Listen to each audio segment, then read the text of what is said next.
uh, to talk about concern of present time or about Gandhiji is something is a tough and difficult for me. I am, as you know, that I am just a painter. I am not a writer or a historian or a theoretician. So how one would deal with a personality like Gandhi, that is something is very which I would like to talk to begin with. Like first of all, I would say that I was born and brought up here in Mumbai, in the northeastern suburb called Ghatkopar, where I still live. And I went to a school there. It's a Gujarati medium school in which I went, called Gurukul Vidyalaya. And very early, at the age of 10, I was clear that I want to be a painter and nothing else. Just wanted to paint. It was that clear. So I remember in school, around at home, at my place, we had a very Gandhian approach. And at the school also, the Gurukul Vidyalaya also had a similar approach. As you enter in the school compound, there was a statue of Gandhiji. And then you enter into the building. And at home we were told that you cannot throw clothes until it's not completely torn. You cannot waste food because so many people don't get to eat.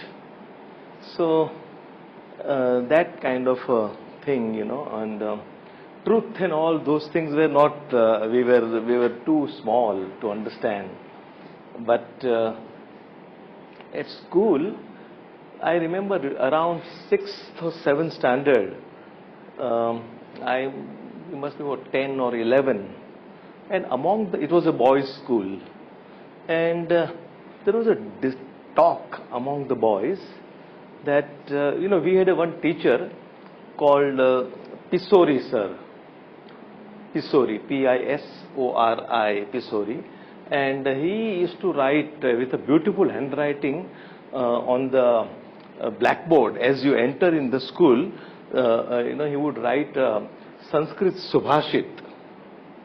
And sometimes he would also write news that, what happened in a country or in the city, like that. And so the boys were discussing, someone found out, do you know that Pisori sir is Muslim? And we didn't know. I said, this is not a surname, common surname in Muslim community. So nobody knew. But there was this buzz that, oh, he is Muslim. And what does it mean? We were just kind of young, but as if he is someone who is different than us. The school was essentially with Kapoor, then Brahmins, and then Vanik, Jain, and there were people from scheduled caste, the students. They were all mixed with a mixed kind of a thing. And at the same time, and I would wonder that what is so special about Pisori sir that everyone says that he is a Muslim. Because why it was a very surprising and strange thing for me, because at my home, you see, my mother was a big film buff of Hindi cinema, popular Hindi cinema. And my father also, up to a certain extent. But my mother was specially. She would see the first show on a Friday, kind of, And so essentially, you see, because Hindi cinema, when we talk, it's all about songs and music. Sometimes we don't even know the name of the film or of film stars, but we know very well the songs. So there were names like Sajjad Hussain, Naushad Ali, Talat Mahmood, Mohammad Rafi, and Shakil Badayuni, Majru Sultanpuri. I mean, so many, so Hasrat Jaipuri. All these names were very common name, which, and they were, that I knew that these are Muslim names, and we loved them. We really had amazing feelings for them. So that was a kind of a thing. Anyway, so this is something which, and then of course we studied, and I wanted to do art, and I went to JJ School of Art, and finally I went on a French government scholarship. I was 91, 92, I was in Paris. When I returned from Paris, it was October 92. And I remember, we were invited via Alliance Francaise in Calcutta for a artist camp, between Indo-French artist camp. And Akbar Padamsi and myself, we were there from Bombay. And on the 5th of December, we returned, because the rest of that program was getting over.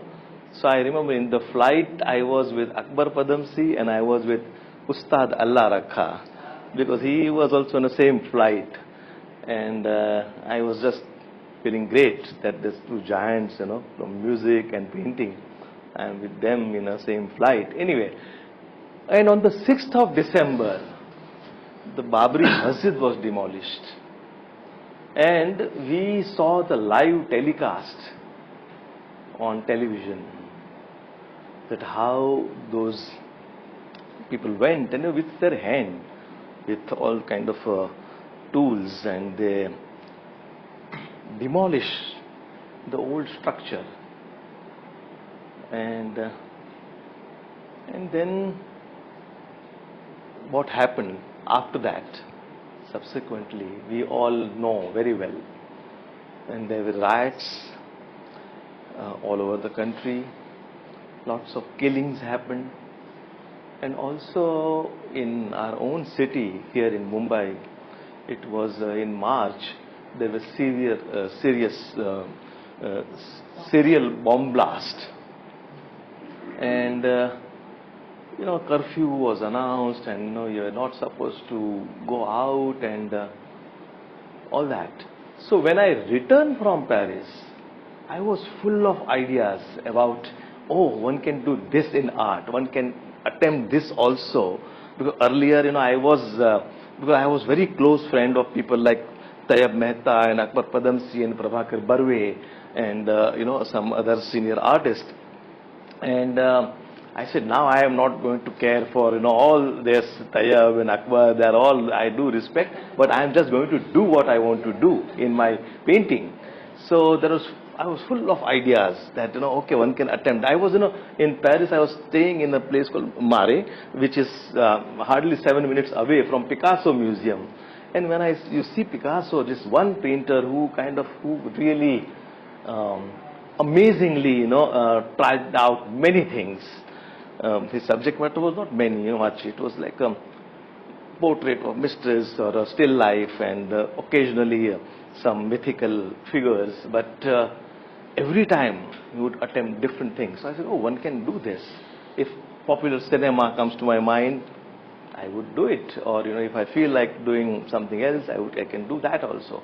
So I was full of these things. And then when I returned, what happened was something completely devastating, different from the notion or the idea which I had of doing painting. And but I said, so very sad what happened, and I would think of Gandhiji, but that's it, nothing much. And I went back to my Picasso and my Matisse and my Van Gogh and my Cézanne and all this, and I would say that, I would work with these people. So there was a lot of references and quotations in my painting came. Like I would feel that all this great art which I saw there it belongs to me, it's mine, and no one can kind of snatch it. Like if I say the moon is mine, no one can snatch it from me. The same way, it's there. They painted for whom? Picasso painted for whom? And I said, he painted for me. So everything what he did, it was all for me. And then that's it. So I was kind of, I tried out. There was a reference to Bollywood. There was a reference to my sister's illness, severe illness, pituitary adenoma and stuff like that. So that also would come in my painting. And but around 1997, after 5 years of returning, I did all this thing. But we were invited for various shows that India is celebrating 50 years of independence and do something for it. So RPG Enterprise here in Bombay had organized a big show called Celebration of 50 Years of Independence, and we were invited. Then I thought, so what should I paint? So one of the things I was very clear that I'm going to do a homage to one of the great artists whom I have been admiring, and that's obviously Satyajit Ray. So I thought that I would have an image from his painting, and he made a film called Apur Sansar, which was in 59. I was born in 59, and I said I would connect with that boy Apu and stuff like that. So, but I still felt that, oh no, but there is something which I must talk, and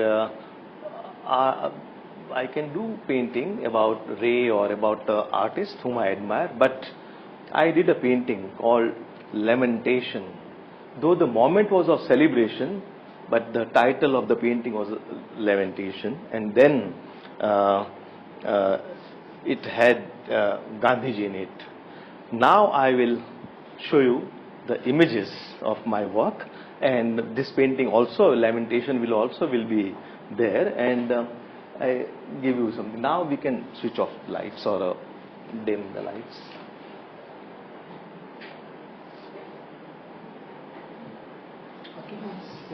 No, I'm fine.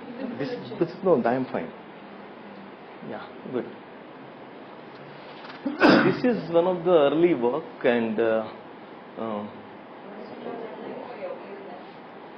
if you could, yeah, better.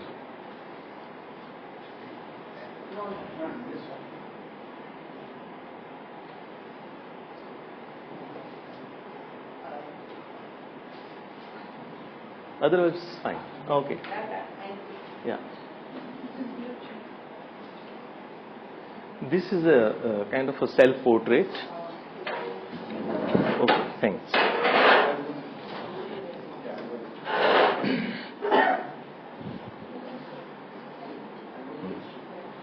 It's yeah.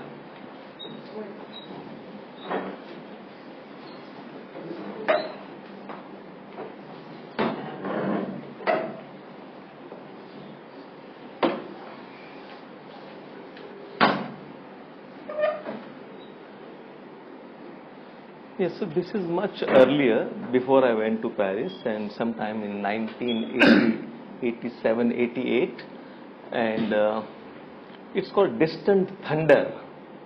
You see a kind of a heavy dark cloud coming.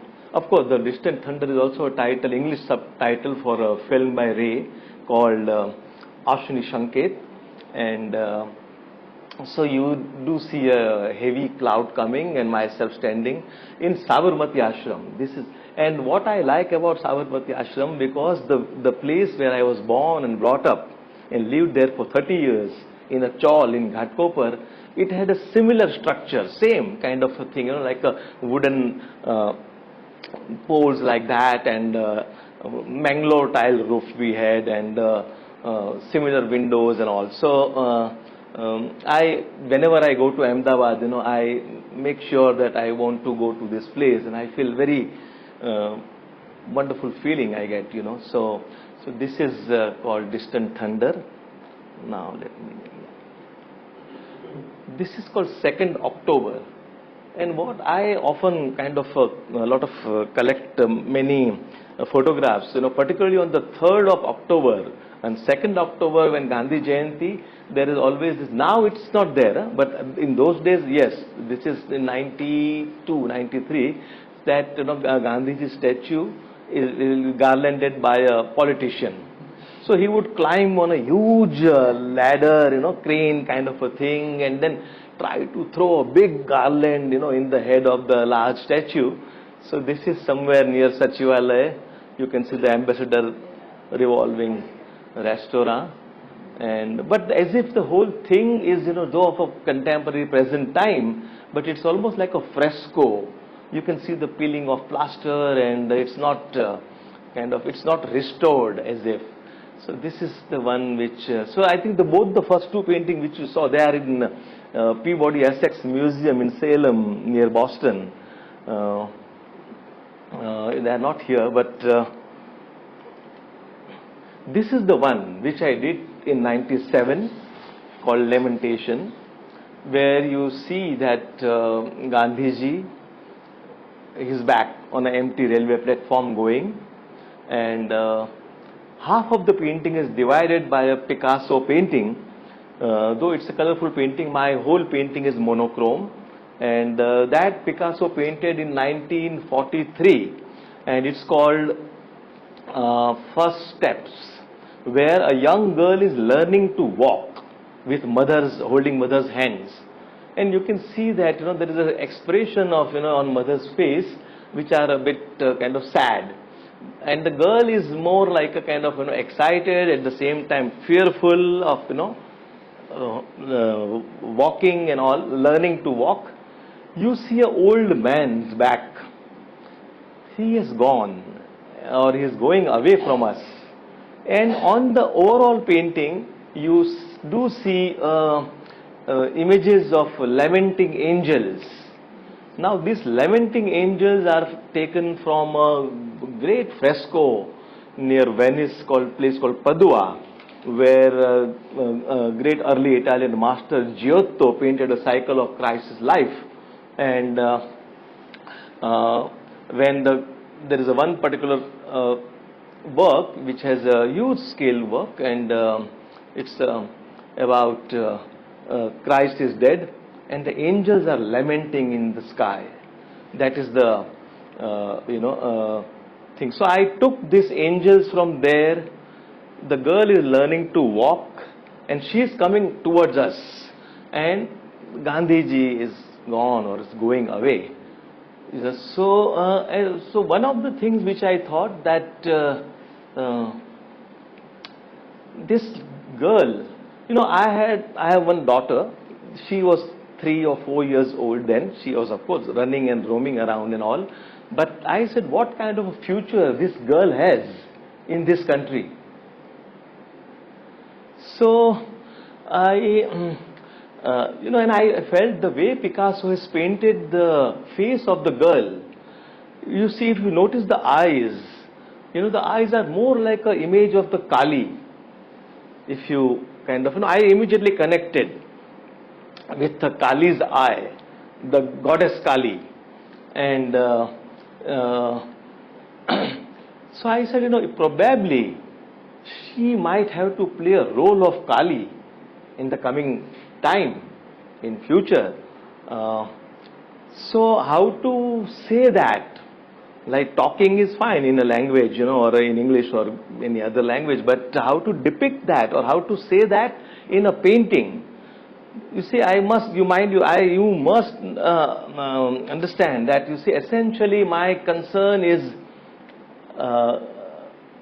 subject matter matters, of course, but it is how you do it, how you paint it, and why should you do this, and in what manner. So anyway, I painted an image of Shiva. If you know the iconography of Kali and Shiva, then you know that immediately if you have a Shiva image as like a shower under the on the ground, then the lifted foot is there, and of the girl, and then automatically this girl gets transformed into a Kali, at least for me. So I painted this, and after that I felt, is it, that's all, just one painting about Gandhi and of our time? The reason was, I felt that,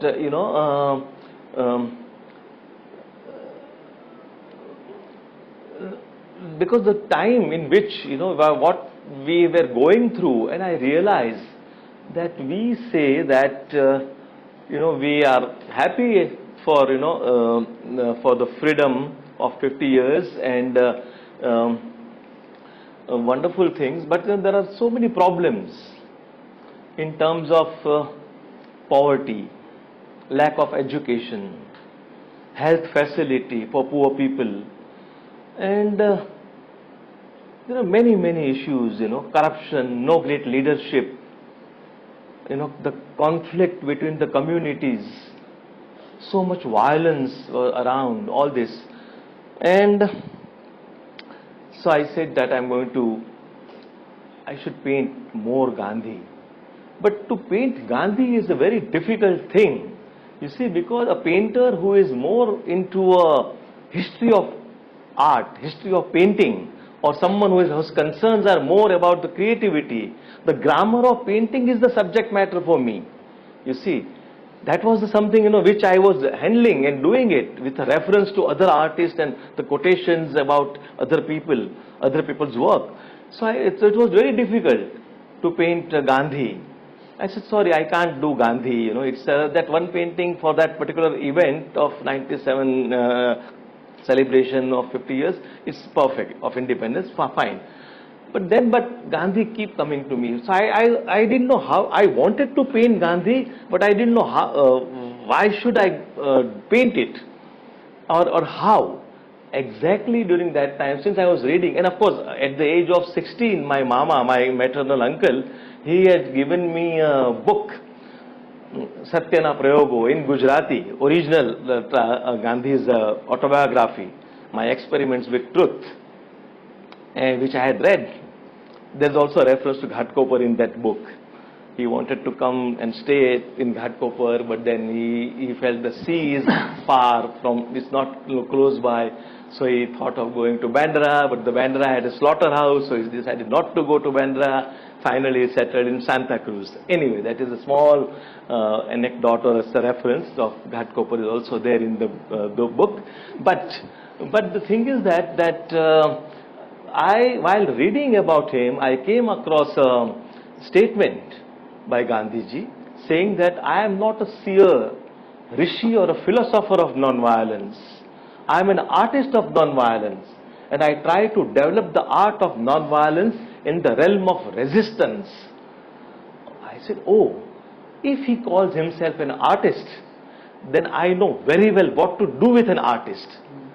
That is very much my concern. I said, now I am just going to do it the way I want it, and I don't have to worry that, he is a great statesman, he was a great political leader, and he was a freedom fighter and all that. I said, no, I'm going to do it. So this is called Chancellor Gandhi, Ahmedabad, the Vidyapeeth, and Gandhi was a chancellor at that time. So, and these are all large watercolors, about 6 feet by 4 feet. And this was the first time I ever attempted watercolors, the medium watercolor. And because I realized that one can paint Gandhi in oil, but like the previous one, the Lamentation which you saw, which is an oil painting, and which is, oil painting is like you use linseed oil, you use turpentine, there is a canvas itself is an object and all. But watercolor is a medium which is very minimal. It's like little pigment and some water. And paper is also, it's not something, you can't call it an object, you see, the paper. So I said, then this medium is the ideal. If you want to depict Gandhi with his minimal approach and his pure approach, the spiritual aspect to the whole thing, because that medium, really, your walk changes as soon as you kind of, attempt this medium. It's very different than the oil painting. Anyway, so I did large series of watercolors and I called it an artist of non-violence. It was in 1999, which I exhibited here in Bombay's Kemold Art Gallery. And then I also exhibited the same work in Ahmedabad. So,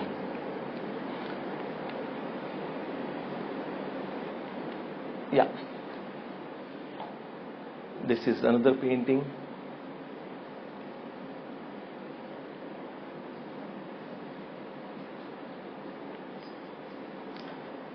This is called post-dated check. When Stafford Cripps came and he said that India should support during the war, Second World War, that India should support Britain against Japan. And Gandhi was very clear. Gandhi said that, but what do we get? And what Gandhi was demanding was a total freedom. So he said, no, we will do this and we will this facility or whatever, kind of thing. And Gandhi said, well, what you are saying is like a post-dated check. And everybody laughed. So, and I was so much in that era, in that time, that, I thought that as if, I also heard the joke. So I painted myself in the back of Gandhi. Yeah. Sorry? Go back.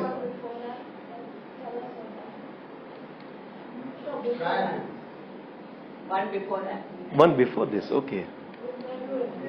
Yeah, this one is it's I forget the title. It's a meeting for the I forget the title of this painting. Sorry. There's Nehru in it. No. There's no Nehru. Yeah. Anyway, but these are the.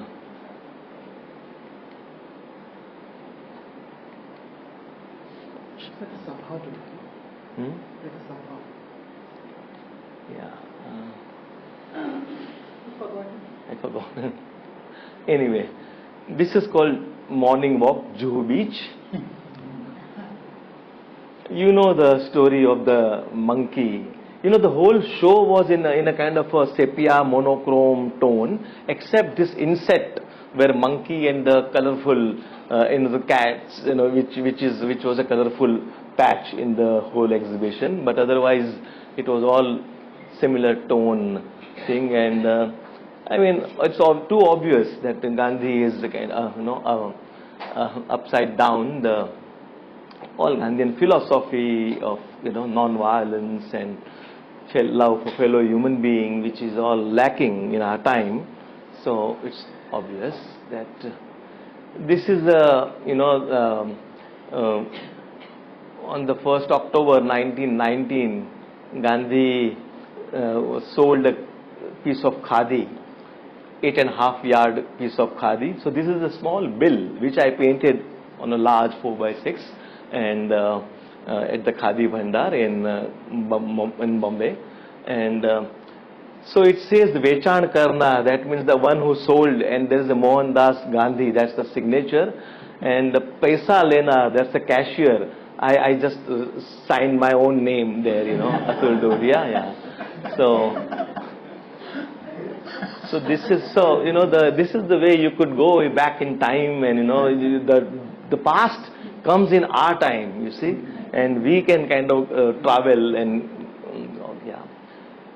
This is another painting which is called Sea Bath, and again you see Gandhi, and you see the boy with a changing shirt, which comes from those who are aware of early Italian paintings. There is a painting by Piero della Francesca, which is in London in the National Gallery, and it's about baptism of Christ, and there is a boy behind who's changing shirt. So basically when that boy, whenever I see this image, obviously I think of Christ, and here he is in the juxtaposed with Gandhi here.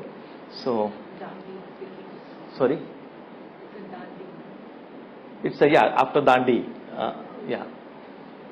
And this is called painful resolution, when it was decided that there's going to be another country called Pakistan, and the leaders were very sad about that moment. So you can see the pain and sorrow on their face. This is called Bapu at Rene Block Gallery, 1994, New York.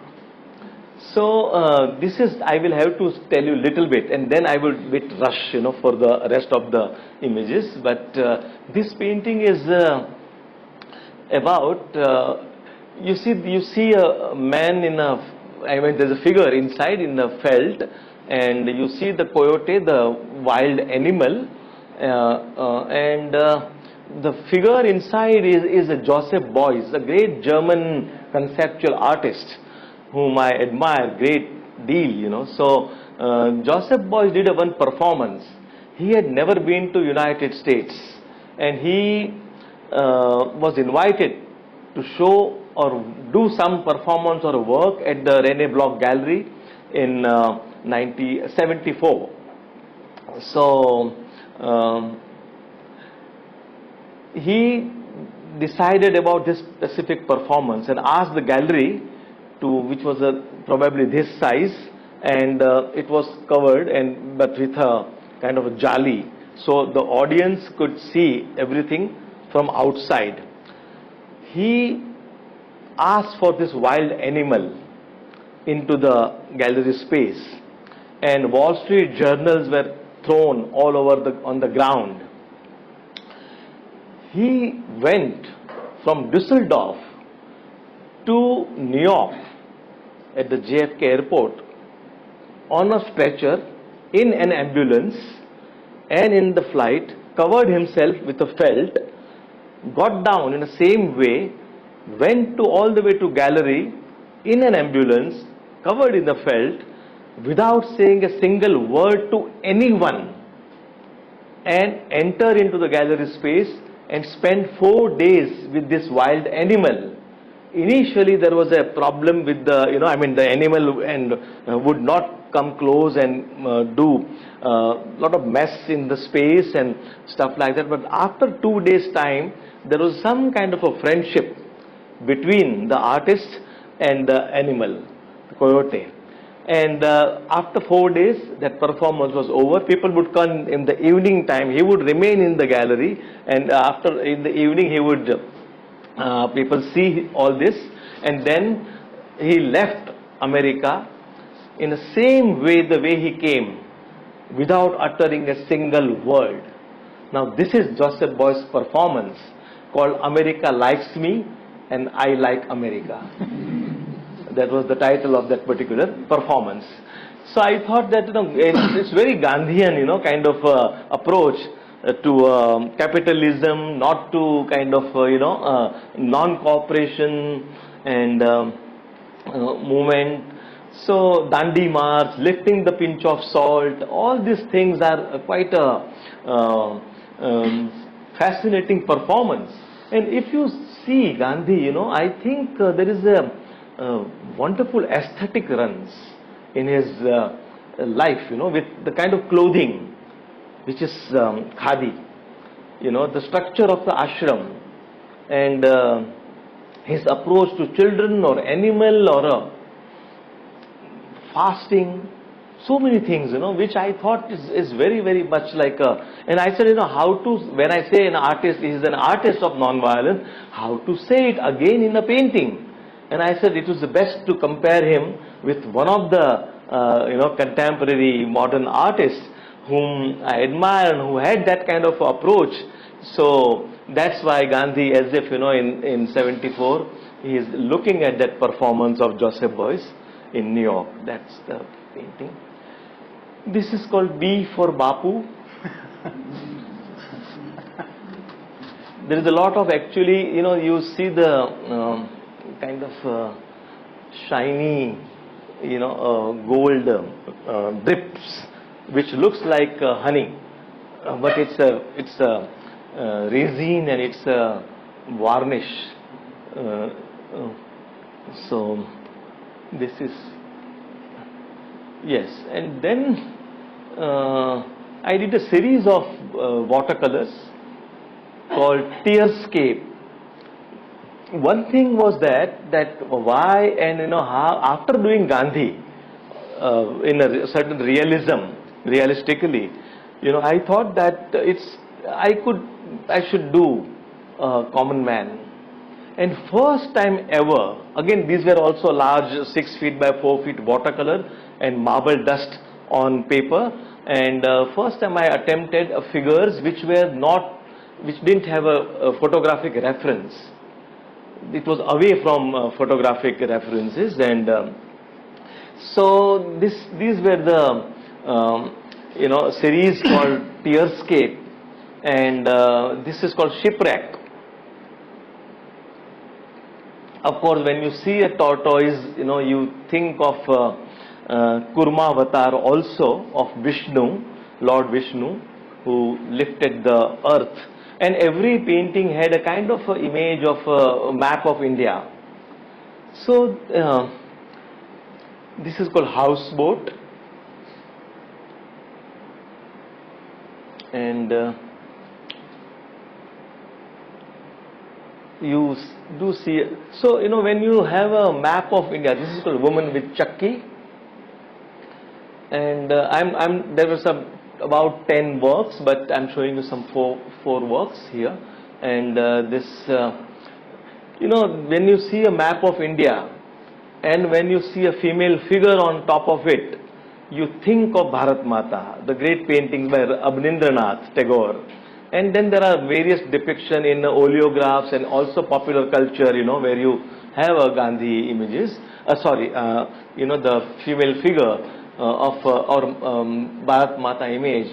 So in that sense, you are reminded of those images of Bharat Mata. So probably it's a very bleak portrait of Bharat Mata, I would say.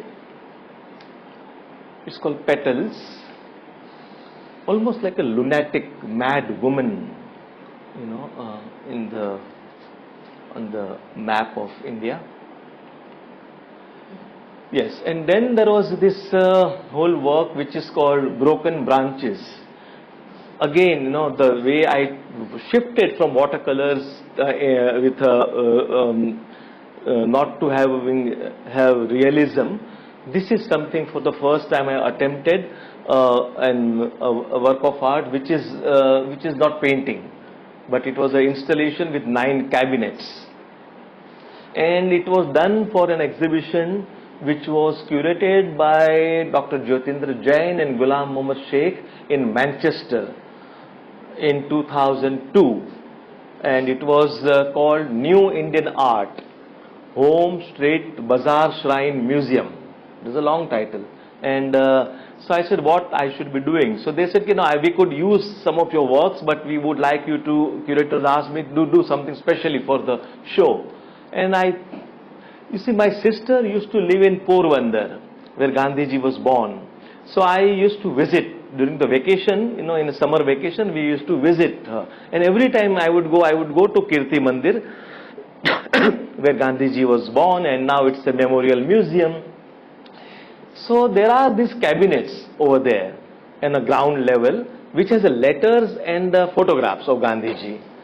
And on the top, they did it a slant top of the cabinet, so the birds don't sit and don't make mess, So that was the reason of the slant top. And but what I did was, I had all kind of objects inside and the photographs also. Well, the idea was good with a cabinet, because the cabinet you do see in showcases, at home. If you, in middle class, we had similar kind of showcases at home with all kind of objects, mixed objects, diverse objects put together. Like, for example, parents' pictures of wedding pictures. Sometimes also, those who must have visited Kashmir, so they used to bring those birds. Wooden birds, and they kind of put on a slant on that, or someone must have visited Madurai, so the conch was brought from there. So all kind of mixed things were there. So I thought of having that, but I said what I should be putting into my cabinets. So there was a lot of confusion about that. But then it just happened that in February end in Ahmedabad, when in Godhra the train was burned. And then there was again subsequent riots, and a lot of Muslims were killed in Gujarat. in Ahmedabad, Baroda, a lot of. So again, it was terrible. What again, after 10 years of Babri Masjid demolition, this is again something happened, the communal riots and conflict, which I thought that this is too much, And I thought that we call great India, we have a 4,000 years cultural or history of this nation, and but this is like a large banyan tree, and we ourselves keep on kind of chopping the branches of this great tree, and that's how I called it the broken branches, and I thought the birds were not supposed to be meant to be placed there, but I said let them have put them, but in the form of photographs, and so they can't fly, So you see, and what you see inside is the human bones, then the prosthetic limbs, and like my grandfather's, with a Kathiawadi, the pagdi where he is there, and I put on that frame till his nose, I put a damar, the tar on the thing. So the whole idea about the suffocation and not to, how to survive and live in such a time.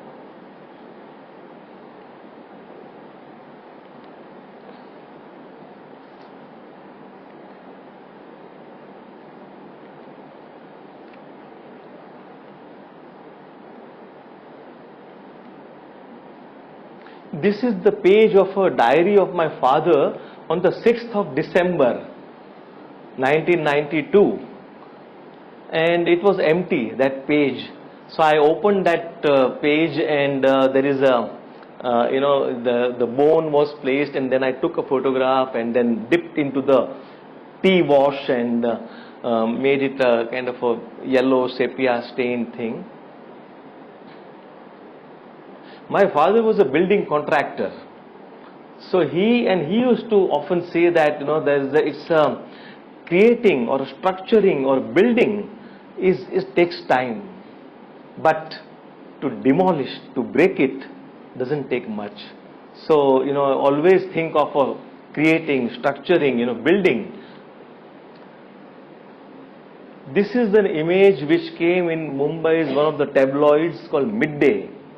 And this girl, her name is Sharda, and this is around in 2002. I still have the cutting of the newspaper, and she was in an orphanage in Hyderabad. Such a beautiful face, but her cornea was removed and sold for money. So if she is alive, she must be 22 or whatever, I don't know, or 20, and but blind. So this is what happened. So this whole broken branches cabinet is for me personally.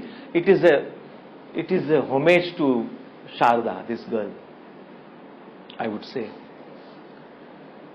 The another cabinet, which is the independent cabinet, and which normally my cabinets which goes on the wall, but this specific one which is a kind of a freestanding in the middle of the room, and you can see the cement Siporex block, which has a cement patches, which is a abstract work by an great American artist called Robert Motherwell, and that these works are about he calls it Elegy to Spanish Republic. So that reference is there with Motherwell's work, and but not moving. Yeah. On the back of the cabinet, there is a poem in Marathi called Navinas Dost, the new friend, and it is written by Raghu Dandavate. Raghu is very important and very good poet. We don't have much of his work seen generally the way with his other contemporaries are known.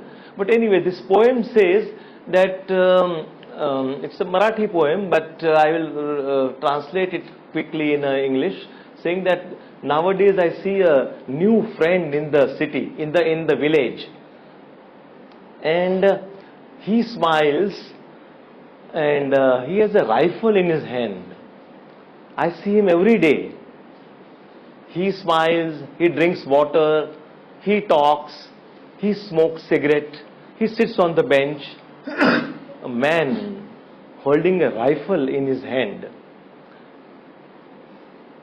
Morning or evening, at least once in a day, I see him. A man holding a rifle on his shoulder. This is the poem. So, some of the details from that cabinet.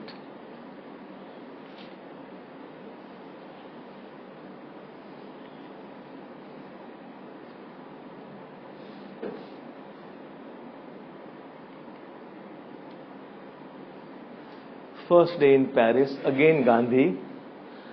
But well, actually, all this Gandhiji had to come in my work in such a way, there was a kind of what you call the Bhavishyavani sort of a thing. When I went to Paris, it was my first ever trip outside India, and I was so thrilled that I will be able to see first time the original painting of great masters from pre-Renaissance to post-modern.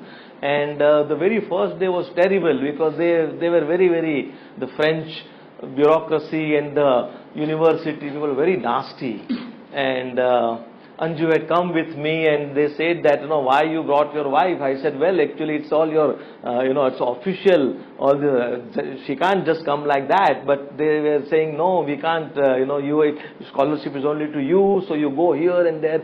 Finally, they asked me to run, and I had in those days you can only take $500, so I think if you kind of convert it, some 300 franc I must have spent in taxi from here to there, and going to friend's house, and they were not there. Finally I said, well, better to go to, they said, you go to your embassy. So I went to on another direction all the way to Indian embassy, and unfortunately or fortunately it was closed because it was 2nd October, Gandhi Jayanti. And I said, my goodness, now what to do? I said, Gandhi, tere ko to chodunga nahi, I was so upset. So anyway, you see a kind of, you Gandhi laughing there, and that's me fallen, on the street of Paris probably. And I saw the very early days, the kind of work which I saw, which was quite strange, that there was this French artist, Daniel Buren, who just do straight vertical bands, and he transformed the whole architecture while just doing these things, and then there was this Nile Toroni, a Swiss artist who does just patches of keeping 1 feet distance between two patch and just brush strokes, in a red or blue or something. And that one he titled it is in French, que je de amo mon pays à Paris. So it means that I love my country. I have two loves, Paris and my country. So that is the line from Nile Toroni's work. And then then there's also a poem, a Gujarati poem by Kamal Vora. Here is the Gandhi. And this poem says, because when I left, a friend of two poets, Pranjivan Mehta and Kamal Vora, came to drop me, at home they came, and he gave me the book of short stories of Borges to read there in Paris. So Kamal's one of the poems which I have written in the book, and it says, Indu Todum To. He said, if I break the egg, probably many suns may come out, or maybe a globe of earth, or a roaring sea, if I break the egg. But the egg which I am holding in my hand, what if I don't break it? That's the poem. Yeah, so then the text and poetry and many things which comes in my work often, and I love using text also. I like when the text comes not as a kind of abstract form, but if someone can read it like that. So I came across a text by a well-known major Gujarati poet called Lap Shankar Thakur. Lap Shankar Thakur wrote called a book which he says it's a fiction, and it's about Gandhi and a young boy. Bako is a nickname for young boy, like how we say Monu, Montu or something like that. So he's the Bako. Bako and Bapu, they meet each other in their sleep, and they are having this fantastic, strange dialogue. Now it was such a amazing dialogue, which I thought I should have it translated, into English, so a lot of more people could kind of read it. And they were it was painted as if it was like written with a chalk. I was also reminded of Pisori sir in the beginning, which I mentioned to you. So this is a blackboard which is oil on canvas with a oil bar and marble dust, the figures which you see here, and so there were kind of about 12 paintings, and I asked my friends Arundhati Subramanian and Naushil Mehta to translate it into English, the Gujarati poems, and they kind of text, but so it's well translated, and you could read the fantastic dialogue between Gandhi and Bako. And they are large paintings. They are quite 7 feet by 4.5 feet, 5 feet by 8 feet.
Then there were, I had done some works on roller shutters which are operatable. I invite a viewer to throw it up, pull it down, and when the shutter hits on the top of the hood, there is this industrial heavy sound, and in the process, it's interactive work obviously, and it's also the shutter gets damaged, because it gets scratched again and again. So I invite viewer to damage the work or to make noise in the quiet space of the gallery or museum. And when you open the shutter, there is no room inside, but there is another painting. You saw the Joseph Beuys performance in one of the works.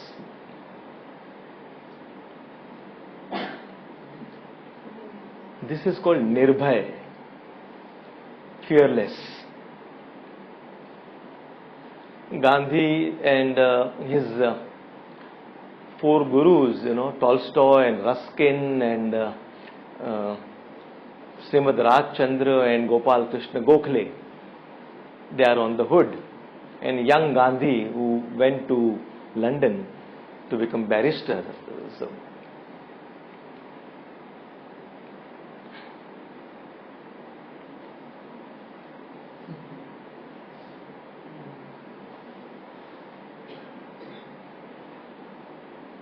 of course, this image is taken from a Dali by Roy Lichtenstein, American pop artist, and there is a tears in the painting.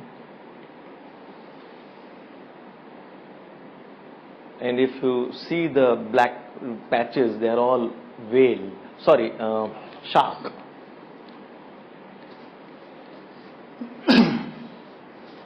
This is called grace. Gandhi's ashrams, Sabarmati and Wardha, and tending a calf.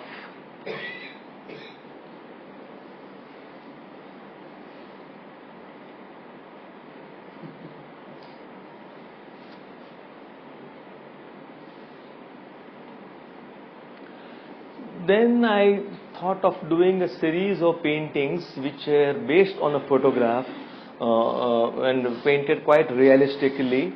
So what you see on the left is a painted image, and on the right is a photograph actually. So on the left is a oil on canvas, and on the right is a photograph of a oil painting. So I call it painted photographs, paintings photograph. It's a Mahatma and Masters kind of a thing, because I was thinking that when this Gandhi came from South Africa in 1915, and then the whole freedom movement began, the way it got the kind of thing under the Gandhi's guidance. During that time, what was happening in Europe, particularly in art? So that I thought, and it was all about, Picasso came with Cubism, and Matisse was there, and Braque and Picasso tried something completely different approach with towards the image and the whole philosophy of painting. So I thought that it would be essentially it was about freedom. So here is a country and the people who are fighting for freedom of the nation, and then there is a freedom about creativity. So you see two totally different images. This is a detail from which is in MoMA in New York. Picasso is a blind guitarist, and this is in Noakhali, yes.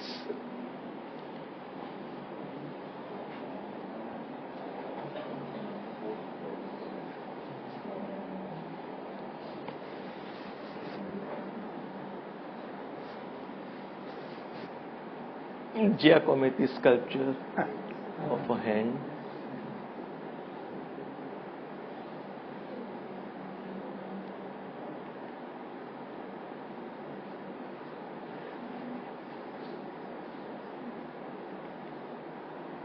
They all have a title, but I don't remember now. There's too many works, and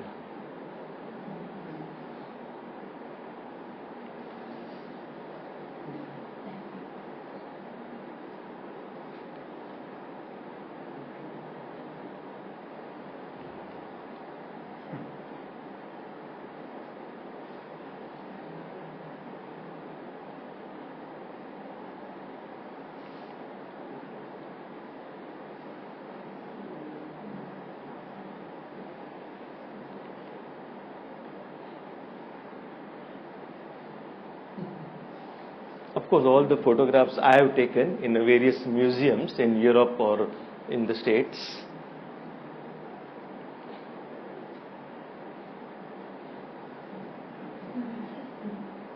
And they are small, they are not very large. The oil paintings are about 2 feet by 2 and or 18 inches by 24 inches. So accordingly, and they kind of they are not under glass, but the photographs are under glass, and they are put together with 2 frames, but like a joint 2 frames together. So it's a one work.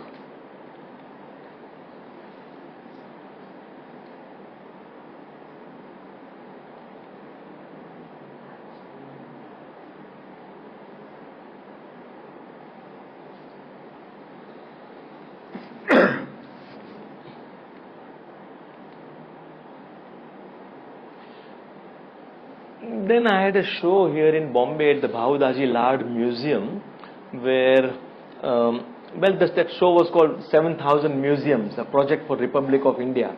It was a very different kind of show, but also I was thinking, since it's a museum belongs to the Mumbai city, I thought that what happened during the freedom movement in this city. So there were, again I went back to Gandhi and I did some paintings about that particular time, and you see here that it's called Volunteers at the Congress House, August 1931.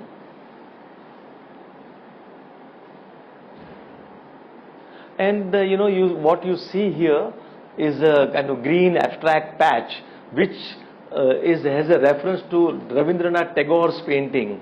Now, Rabindranath Tagore, poet, started painting at the age of, I think, much later in his life. That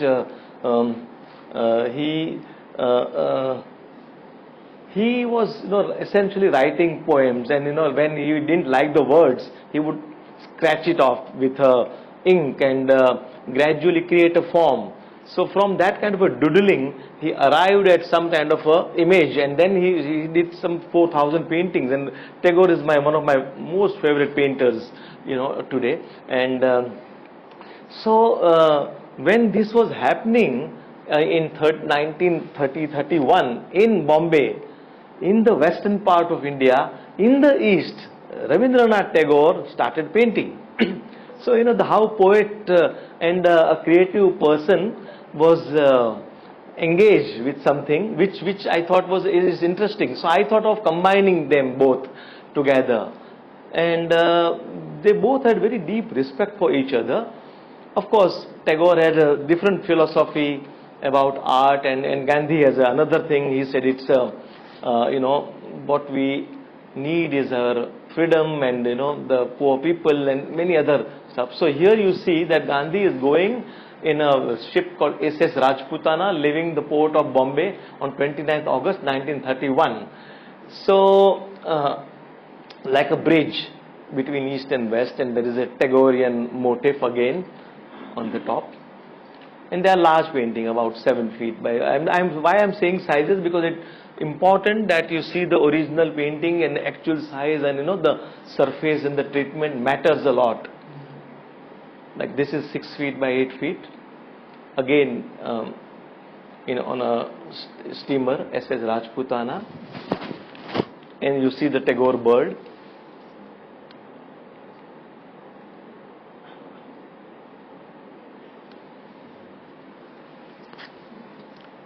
With his colleague in South Africa, and during that time there is the metro motors is still there on a Hughes Road, and can you imagine that this Cadillac and the other Talbot and the Alfa Romeo, and these cars were sold here in Bombay in early 20th century.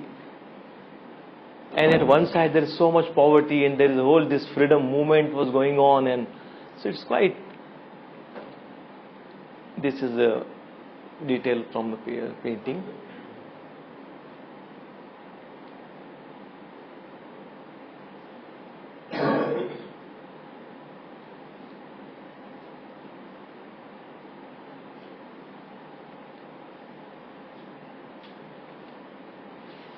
This is a public meeting in Sarsi in Karnataka.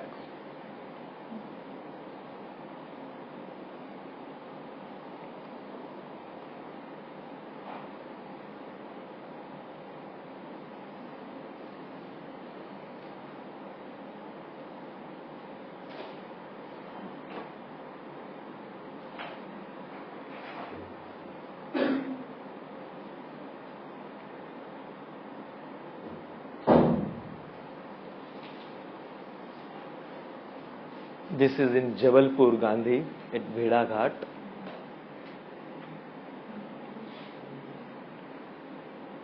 Evening walk, Juhu Beach.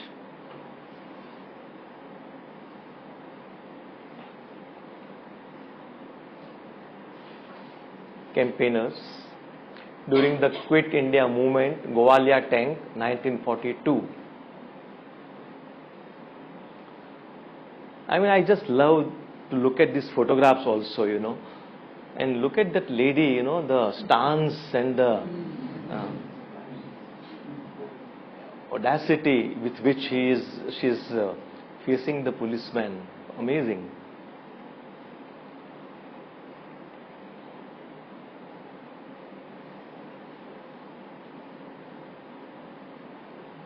During the Dandi march.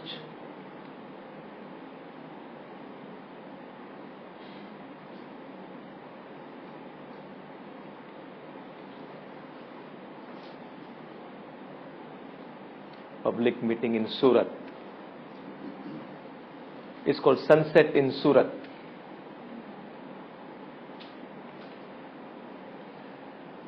And this is, I painted for a show where Arshia Lokhandwala had curated, and it was about 70 years of Indian freedom again. And for that we were asked, and there were 70 artists, and each one was given a specific year. And I was very late, and I said, okay, I'll select whoever is not selected in a specific year. So someone must have selected 1975 or whatever. And so the very first 1947 was no one has chosen, no artist has chosen. So that's the one which I chose. And when India got freedom, Gandhiji was in Calcutta because there was a communal riots, and he was on a Maun Vrat, and he never spoke about the whole thing, and he was very sad. Though, he whole life he devoted for this specific day, but he was not present in Delhi, and he was somewhere else, and there was so much, celebration going on that it was noise, so much noise that he just, you see his fingers in his ear. So this is called 15th August 1947.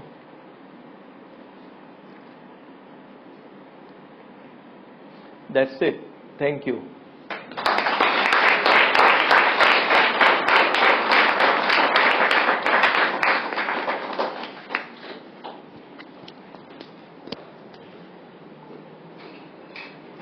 Thank you, Atul. Absolutely amazing. Thank you. See this whole repertoire of your work, and I think it's like visiting all the shows that you've ever done, all the galleries.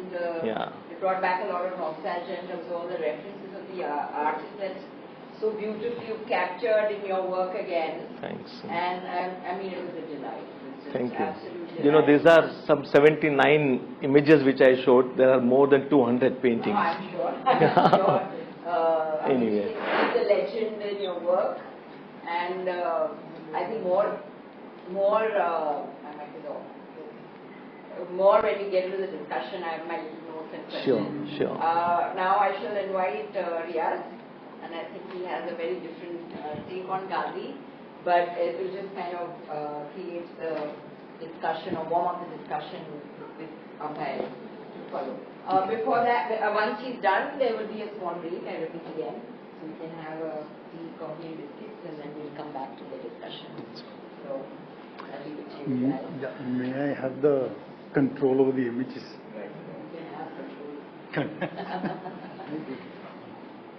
So, firstly, thank you, Samira. Thank you, Kirti. And it's true, if it wasn't for Samira, I would not have picked up a pen for writing about architecture. It started in 2008. She's actually a good friend and a real bully.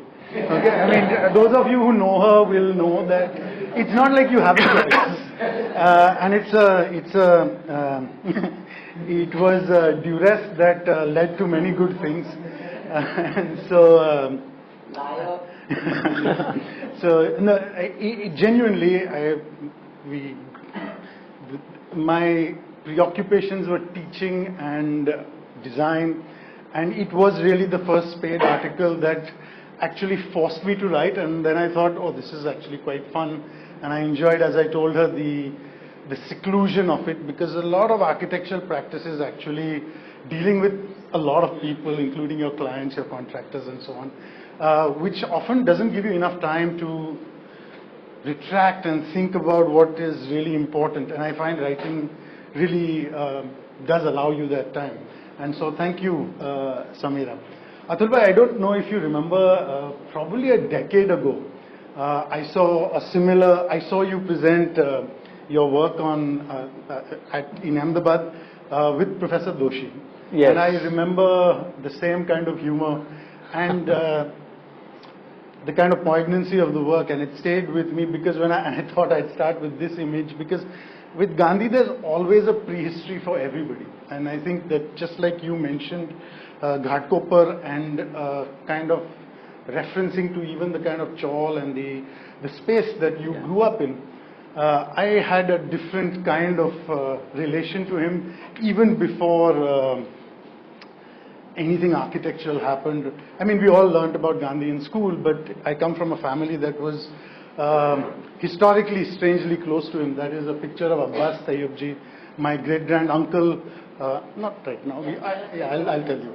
Great-grand uncle, and I mean, you understand that he was very close to Gandhiji, a very close friend, intrinsic to the ashram life, and the Dandi March. He took over the Dandi March when Gandhiji was in prison, so to say. But we, in the family, when you grow up, you hear childhood stories about Abhay Sardesai and Gandhi, and they're like buddies, man. I mean, you hear about strange stories of Abhay Sardesai in his kurta jabba. He always wore it after he retired as Chief Justice of Baroda State, and Gandhiji, and apparently they went off to Lucknow, and on a cold winter's night, one in a loincloth and the other in kurta jabba, froze to death and kept, or so the family story went, kept each other humored by saying brrr to each other all night, basically like two kids. And then if you grow up like that, I mean, you understand that maybe this guy, Mahatma and all, was quite a human, friendly fellow, and when you see him smile, you get a sense of that. But, I mean, as you grow up, you're fairly skeptical of your own family stories, and you think that there's a lot of salt and so on and so forth, till a few years ago, while researching Gandhi's architecture, I came across letters between him and Abhay Sardesai, and they actually signed Dear Brr and Love Brr. So each one of them actually had that. And you kind of got this sense that there's more to this man than the Mahatma and this iconic figure that we all grew up with revering and such a historical presence. So, I mean, my childhood was a little bit of that kind of thing, and, we had one side of the family that revered him and spent time at the ashrams, and the other side who were completely against his kind of thinking and blamed him for every hartal and were much more developmental.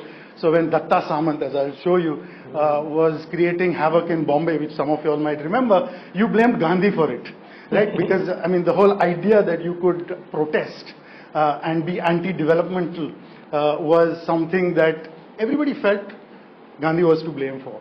That he gave you the power to fight power, to resist power. And those in power didn't like that so much. Okay, so if you were on the powerful side of the family, then you kind of didn't like Mr. Gandhi all that much. But then there was the usual images that you grew up with when you were in school. And as somebody who was growing up in the 90s and 2000s, I mean, early in school, when you were in the junior years, Gandhi was a presence, and the whole idea of villages was a presence in your imagination. And now, thinking back as an architect, one senses that as we've got more urban, along with Mr. Gandhi, the idea of the village and that other hinterland of India has receded. And the idea of Gandhi has somewhat frozen into various kinds of caricatures, and none with the humor and rigor that Atul bhai showed us, but kind of empty ones, and really kind of in bad taste sometimes, reductionist in a kind of crude way, which do nothing for the man and empty him out, make him hollow. And once it's hollow, you can fill it up with any kind of stupid representation that you want, and appropriate Mr. Gandhi in strange ways. There was a time when that representation was also, I mean, meaningful. That people looked at him in a particular manner and used processes and praxis rather than just images and symbols, empty symbols. And one has been aware of it, and yet it's just there in the kind of meta space in which we live and think. And Mr. Gandhi seems to be more a memorial entity. If you were growing up as an architect in Ahmedabad, you were more familiar. This is how distant Gandhi had become. And this is particularly because you were in the Ahmedabad school, a modernist-driven place. You were much more familiar with Charles Correa's interpretation of Gandhi's philosophies than Gandhi himself. So, though I would have walked through Hriday Kunj, it was always my back was to it to look at Correa. And this is the strange thing that happened in spite of this being, and now I sense, a really profound building. But you looked at Correa and you turned your back onto Gandhi, as that was the more comfortable aesthetic that you were trained to digest as an architect. And it was actually a visit to, and these were just the kind of drawings you made to kind of, yeah, we can turn off the lights now. But these were the kind of drawings you would make perhaps to understand him, the building's architecture. But it was actually our first project in the small firm that I run called Anthill Design. We won a competition in Wardha for the Mahatma Gandhi Antarrashtriya Hindi Vishwavidyalaya. We were very excited. The average age of my firm was 27. And we were 4 partners. And Ashok Vajpayee, who is a very well-known institutional builder. We were very excited because he had set up Bharat Bhavan, and here we were the architects having replaced Correa in a way. But politics changed, the university had its own life, and that's another story. But that's the time we got, over the 7 years that we spent trying to build it, time to actually be in Wardha. And literally from the time I saw this building, which is Bapu Kutir in Wardha, it enraged me that you could study architecture in this country and not ever have been introduced to this building. For anybody who has not been to this building, I strongly recommend that you please go take a trip and have a look. It is the most profound, modern building in the country, in my opinion. But I'll tell you why I think it's modern, because it looks like a shack. And it is. It's built in Gehri Matti, which is from a 5-kilometer radius. We all know this from Lorry Baker. It's built with sagwan wood, and it has country tiles. It's about 900 square feet. Hriday Kunj is huge. It's 1900 square feet, and Gandhi found it too big. Okay, so anyway, and these are the kind of absolutely sophisticated details that make this building. And spaces, the intimacy is marvelous. And this was about 2002 that we saw this, when we would visit site for our monthly machinations and meetings with the government of India. Incredible space. But one didn't understand what was modern about it, though one had an intuition that this is not traditional architecture, just because it's made in mud. And one had kept it at the back of the mind because there was no space to process it. And then Samira offered me the opportunity to write this essay. And looking at Hriday Kunj very closely, one kind of understood that there was a kind of transformation that he was making. And one looked at it in comparison with what Samira mentioned with Correa's buildings, and we made very specific kinds of drawings to show the kind of continuity that is there in Hriday Kunj and Gandhi's original buildings, whereas Correa's buildings kind of cut up space very beautifully, but nonetheless not in the gentle manner that Gandhiji's spaces do.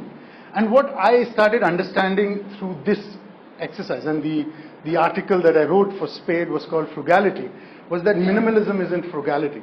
And if you actually mistake the two, you've actually lost the plot, and you will not understand Gandhi. Gandhi was frugal.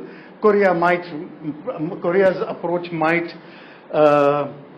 be called minimalist. And minimalism is a kind of reductive, and necessarily so in an industrial manner. It comes from an industrial imagination.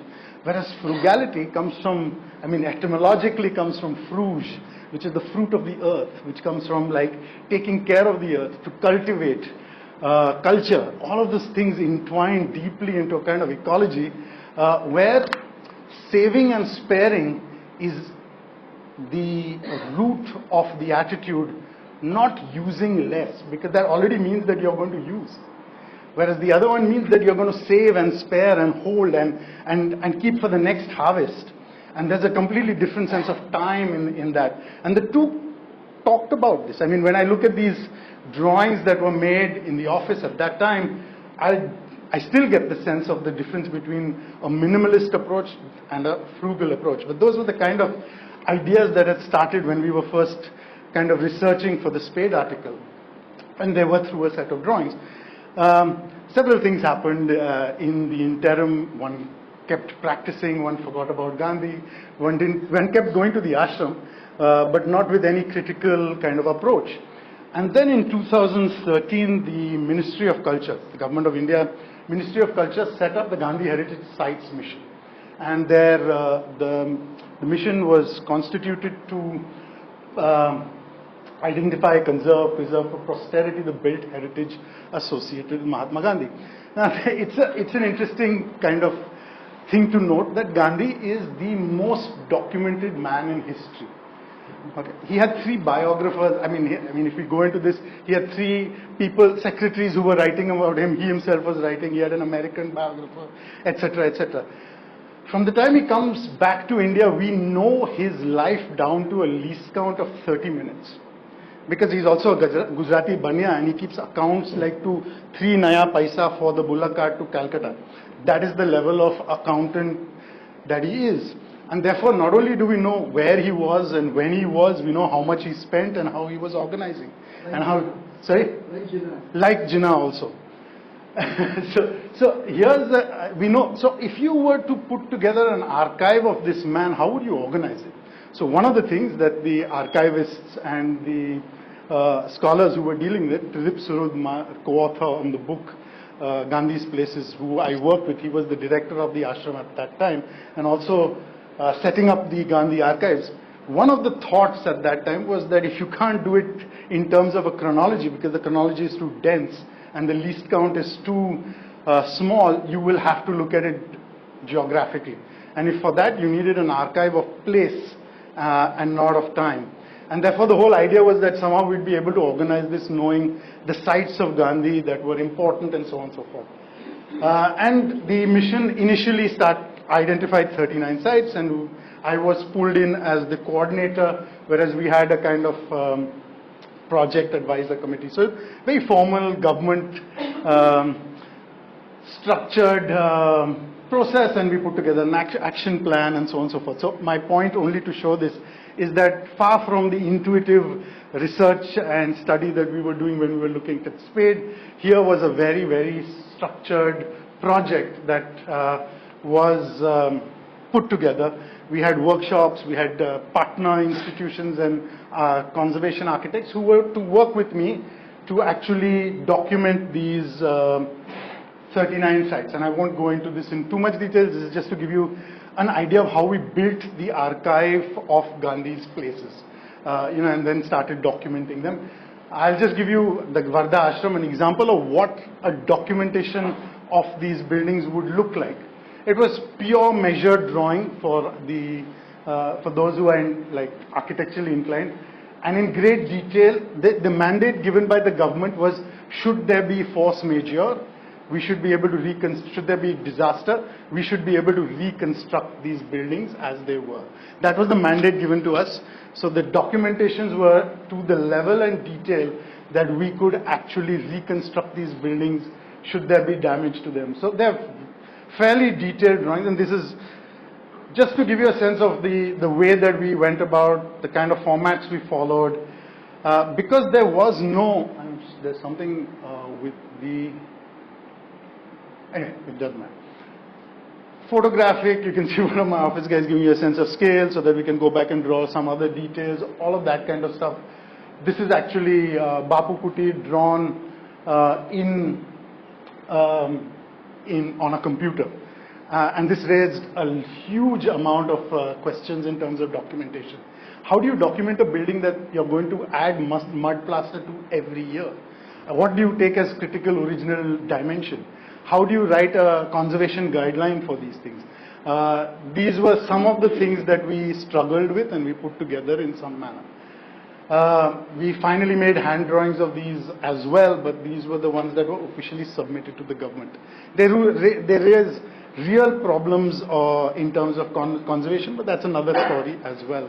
I'm just giving you an idea of how the archive was set up in terms of the buildings. And some of these buildings are really, really exquisitely articulated. And if you think that even many of these were built by Madeline Slade, Miraben, these are not architecturally trained people. These are people building with indigenous communities from the area and putting together very sophisticated buildings. So clearly there's a plugging into tradition that Gandhiji and his co-experimenters were very, very good at doing.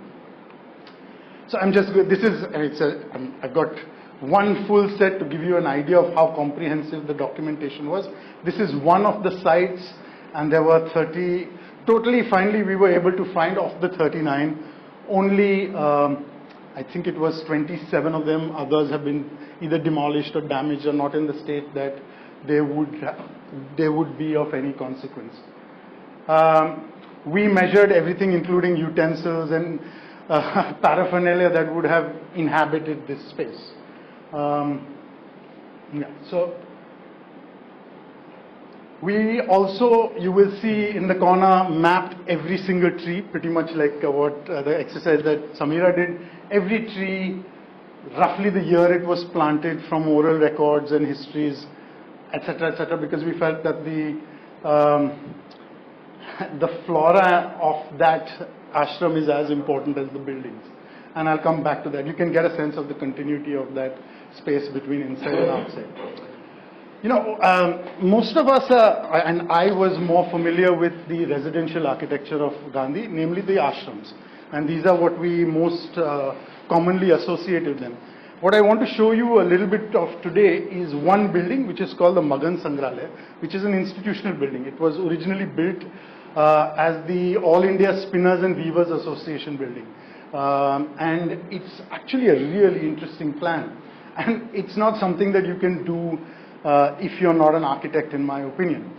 And this raised the question as to who was guiding all of this, including the trusses at Hriday Kunj, those fantastic fan trusses at the corner, which I will show you, allow the wall between the inner courtyard and the veranda to be free. And when we went back, we realized that in the years that Gandhiji was in South Africa, his closest friend was a man by the name of Herman Kallenbach. And Kallenbach was an architect. And Kallenbach was an architect who was trained at Stuttgart, at the University of Stuttgart. He was this strapping Lithuanian, Germanic man, 6'4", enjoyed skiing. He loved the winter sport, completely outdoorsy, played rugby. And then his closest friend and mentor was Mr. Gandhi. Mr. Gandhi would hold football matches, okay, but he would use the football match to give a sermon, okay, and this is how they kind of won over parts of Johannesburg. But Kallenbach is really important to Gandhi's formative years in South Africa. Not only is he the benefactor who gives Gandhi first 100 acres and then at Phoenix Settlement and then 1,000 acres at Tolstoy Farm, he's also the guy who goes with Gandhi to the Trappist monasteries on the outskirts and teaches Gandhi how to work with material, work with wood, work with leather. We understand that Gandhi worked with cloth because we know of khadi, but we don't know or we don't realize what a good carpenter he was or what a good leather chappal maker he was, sandal maker. He had a real gift for tinkering with mechanical things, and this is a little bit counter to our understanding of him because we think of him as somebody being against the machine. And I'll come to this because when you actually go into Magan Sangrahalaya, this is where Kumarappa and Gandhi did their agricultural experiments, okay, to find a Gandhian economy, or what we now call a Gandhian economy. So you've got agricultural experiments happening in a kind of office buildings. Right? And you've got Kumarappa's hut over there as well, exquisitely again crafted. And you've got one of the most well-known economists with Gandhi, some agriculturalists, and a Spinners and Weavers Association, which is now a museum. Think about this. Every time I think about the program, it's absolutely what an architect would dream of, this complexity and richness of how you bring all of these cultural processes together. And when you go in, it's a museum. It was meant to be also a display of what could happen. And one of the things we noticed was this, not noticed, you can't miss it, is this, I don't know if this, is that when you go to the museum, you see this entire string exhibition of charkhas. And we found that these were the entries to a competition, the first international design competition of the country that was organized by one Mr. M.K. Gandhi. This was in 1919. He organized the first international design competition for the design of a portable charkha, a charkha that you could travel with. Here's a man who understood in 1919 that travel and work would be deeply intertwined in modern life. And that if you had to take your work with you, you would have to do it on the move. And what was called the Yeravada Charkha, or the Peti Charkha, was the laptop of charkhas. Okay, a century before the laptop.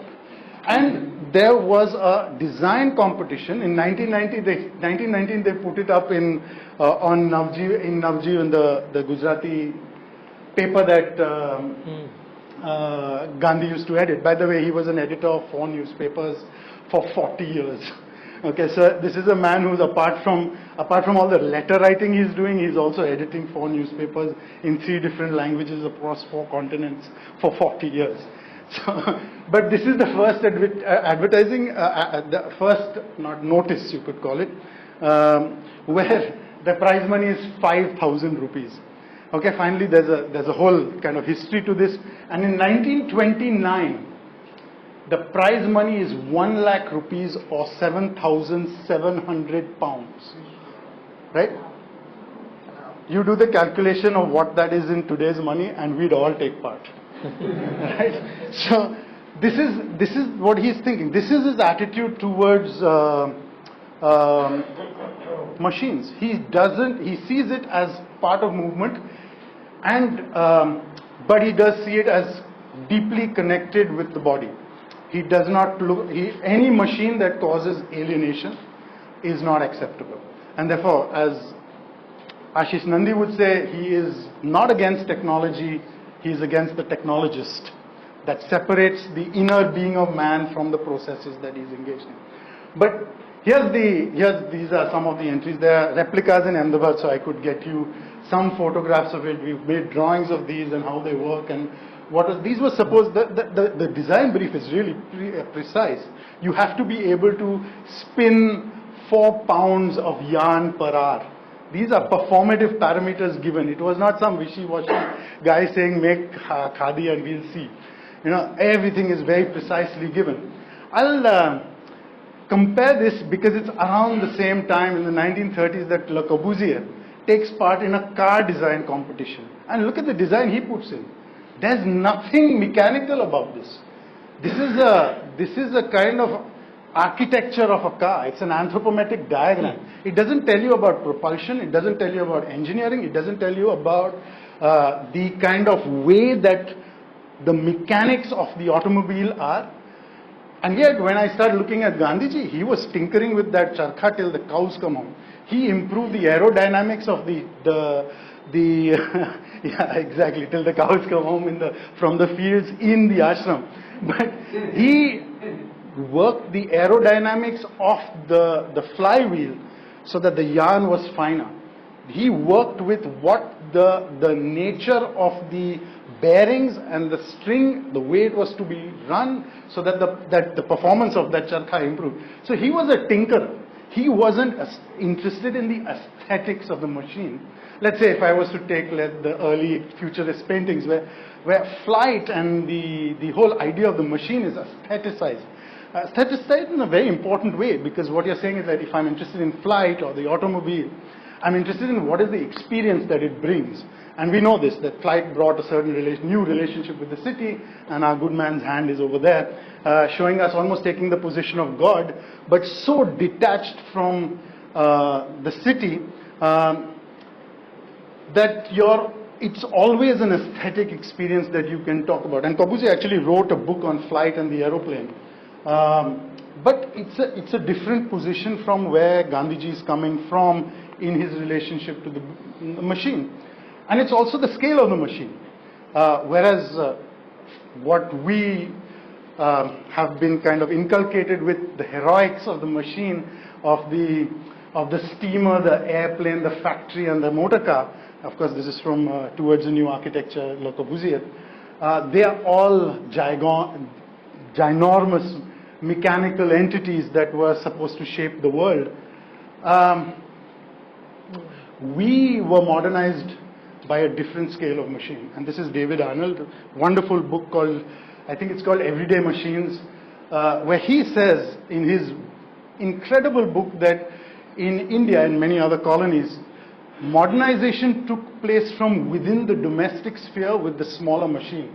So you've got the sewing machine, the typewriter, the radio, and the bicycle.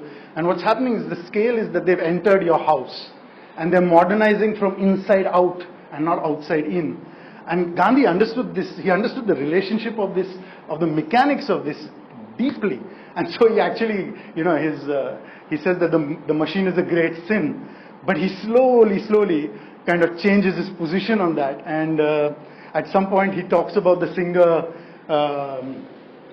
Singer sewing machine, and he says, it's actually one of the most useful things ever created. And this is in my opinion, one of the most interesting things about Gandhi, that his positions on many things, from racism to caste to the machine, is shifting across his life. So if you're going to pin him down at any point of time, he's going to look very awkward and contradictory to if you pin him at another point in his life. So at least in terms of machines, if you start looking at his kind of trajectory, you find that he's changing his position to the machine.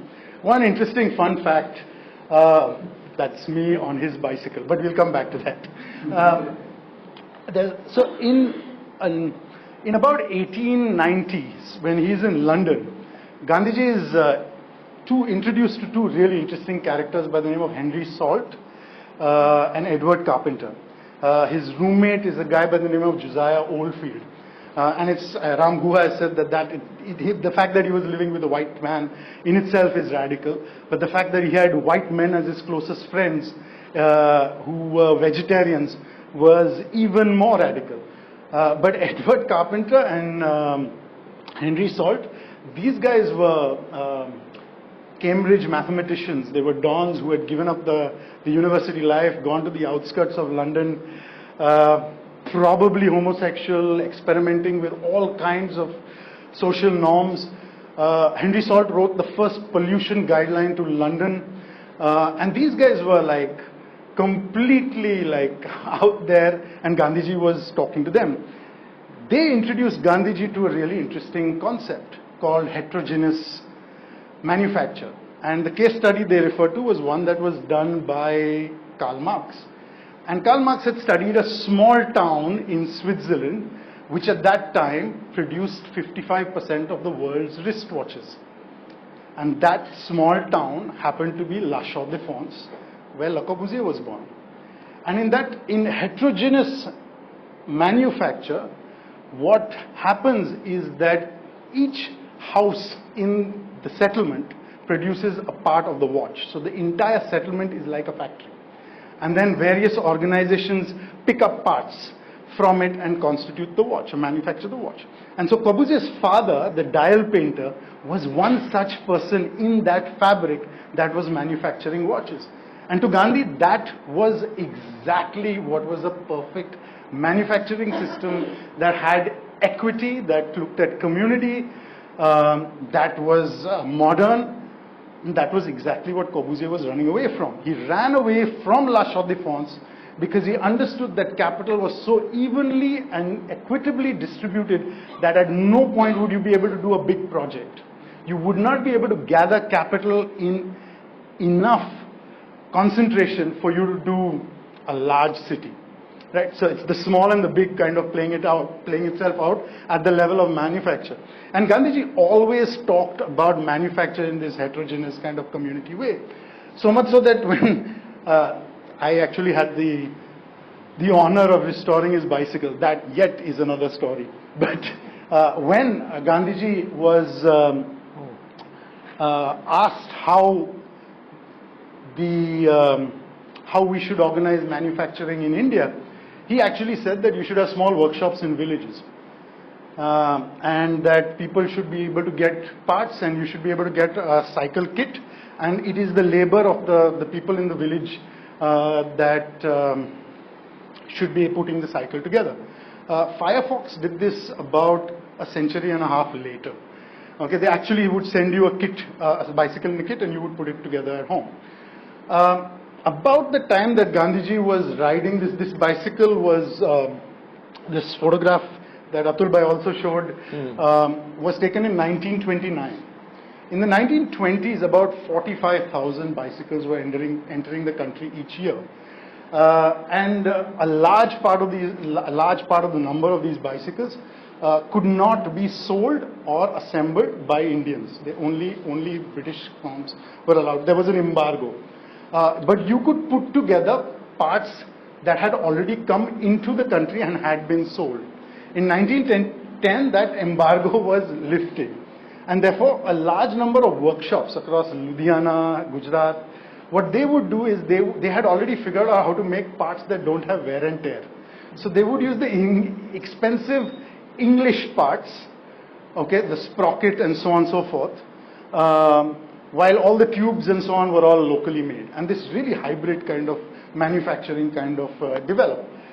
And so when we dismantled the cycle and we saw that on Gandhi's cycle, you see on the pedal it's written freedom. You can imagine how exciting that is. And you get the Congress, Indian National Congress. We thought this guy is absolute genius.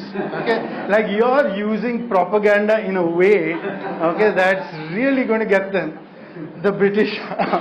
But I mean, later on we realized this is actually insignias of one of the best bicycle manufacturers in England. Okay, and that they actually have a model called Freedom and so on and so forth.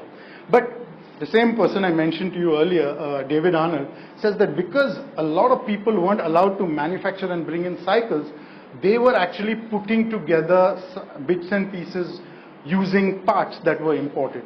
And that's why you get these hybrid kind of vehicles that you see here.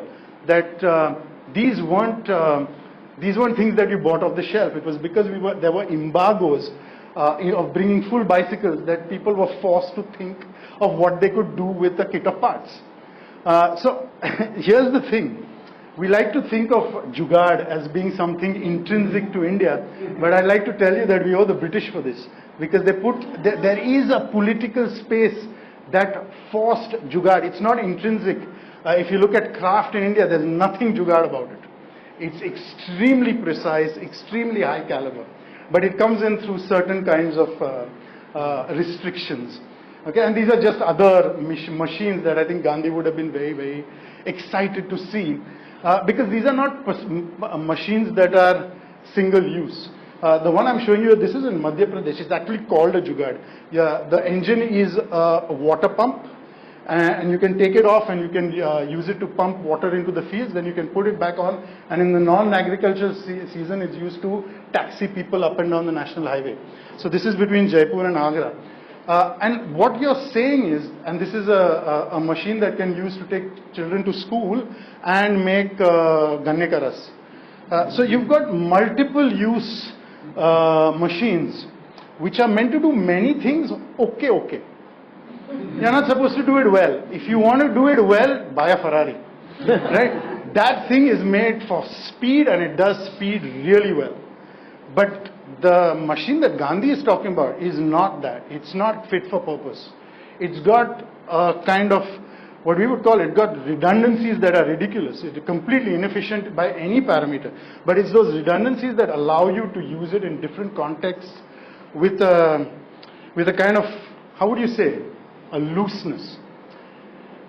And I would say that that's why he was greatly drawn to the way that these particular machines work, because they allowed you to think about livelihood across contexts of time, across contexts of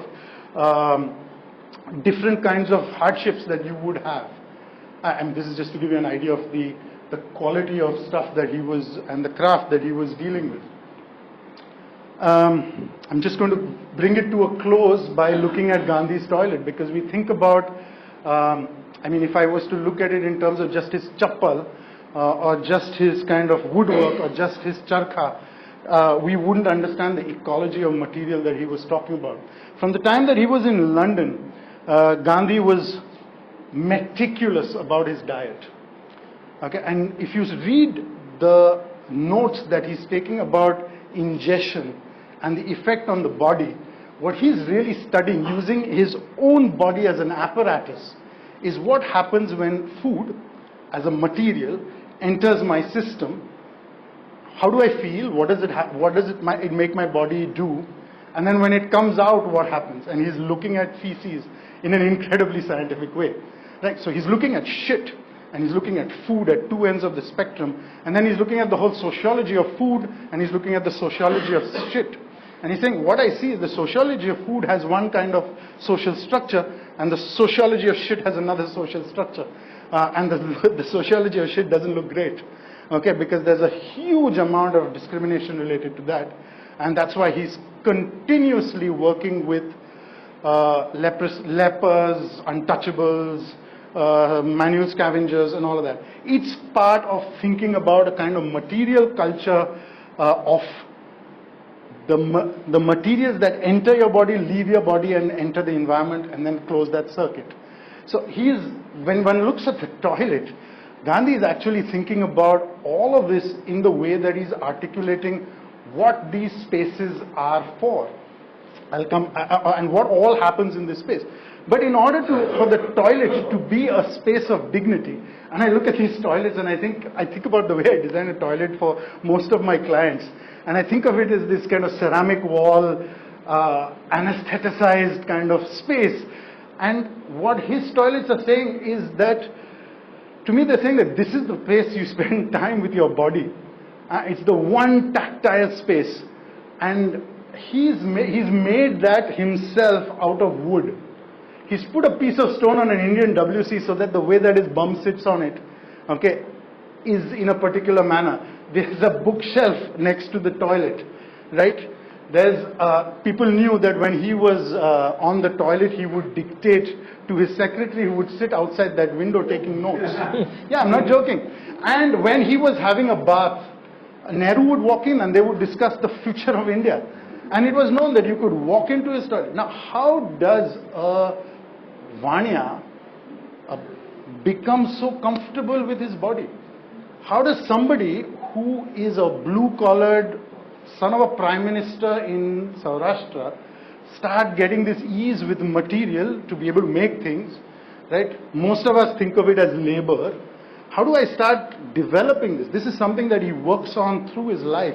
And his modernity, him emerging as a modern man, is this material, his ability to deal with this materiality. And this is the sensuousness of that toilet. I mean, it could be a kitchen. And even the kitchens, and that's his massage room. No small, I mean, when you say take care of the body, it's like the full deal. And that's the kitchen. I mean, these are really beautiful, sensuous places. And that's the outside. The care with which the drains are made, the care with which water is taken out, these were eye-opening.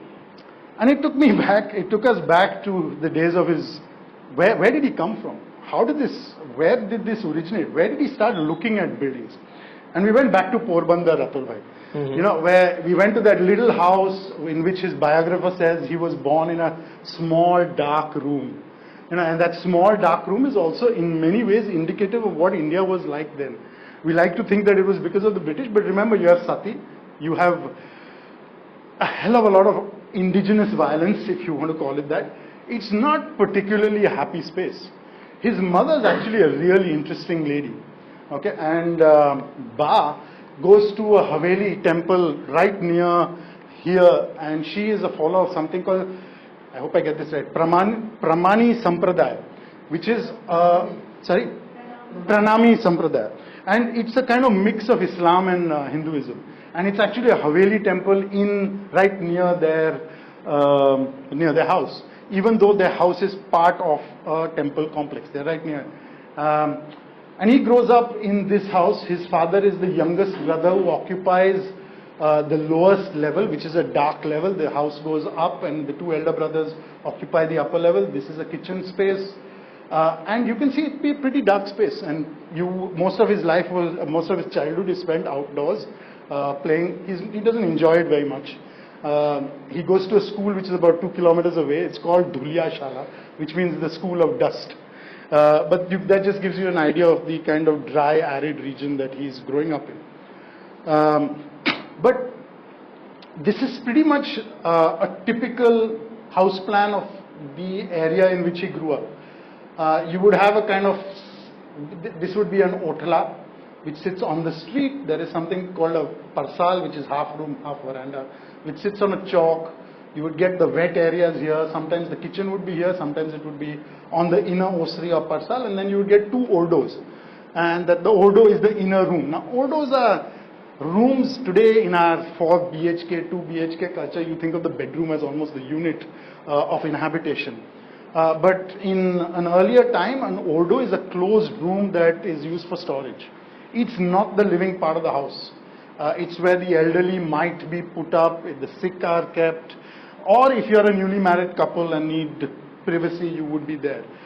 So if you are not sick, if you are not abstaining from sex, if you are not old, you don't need a room in the traditional sense. You can live in a veranda.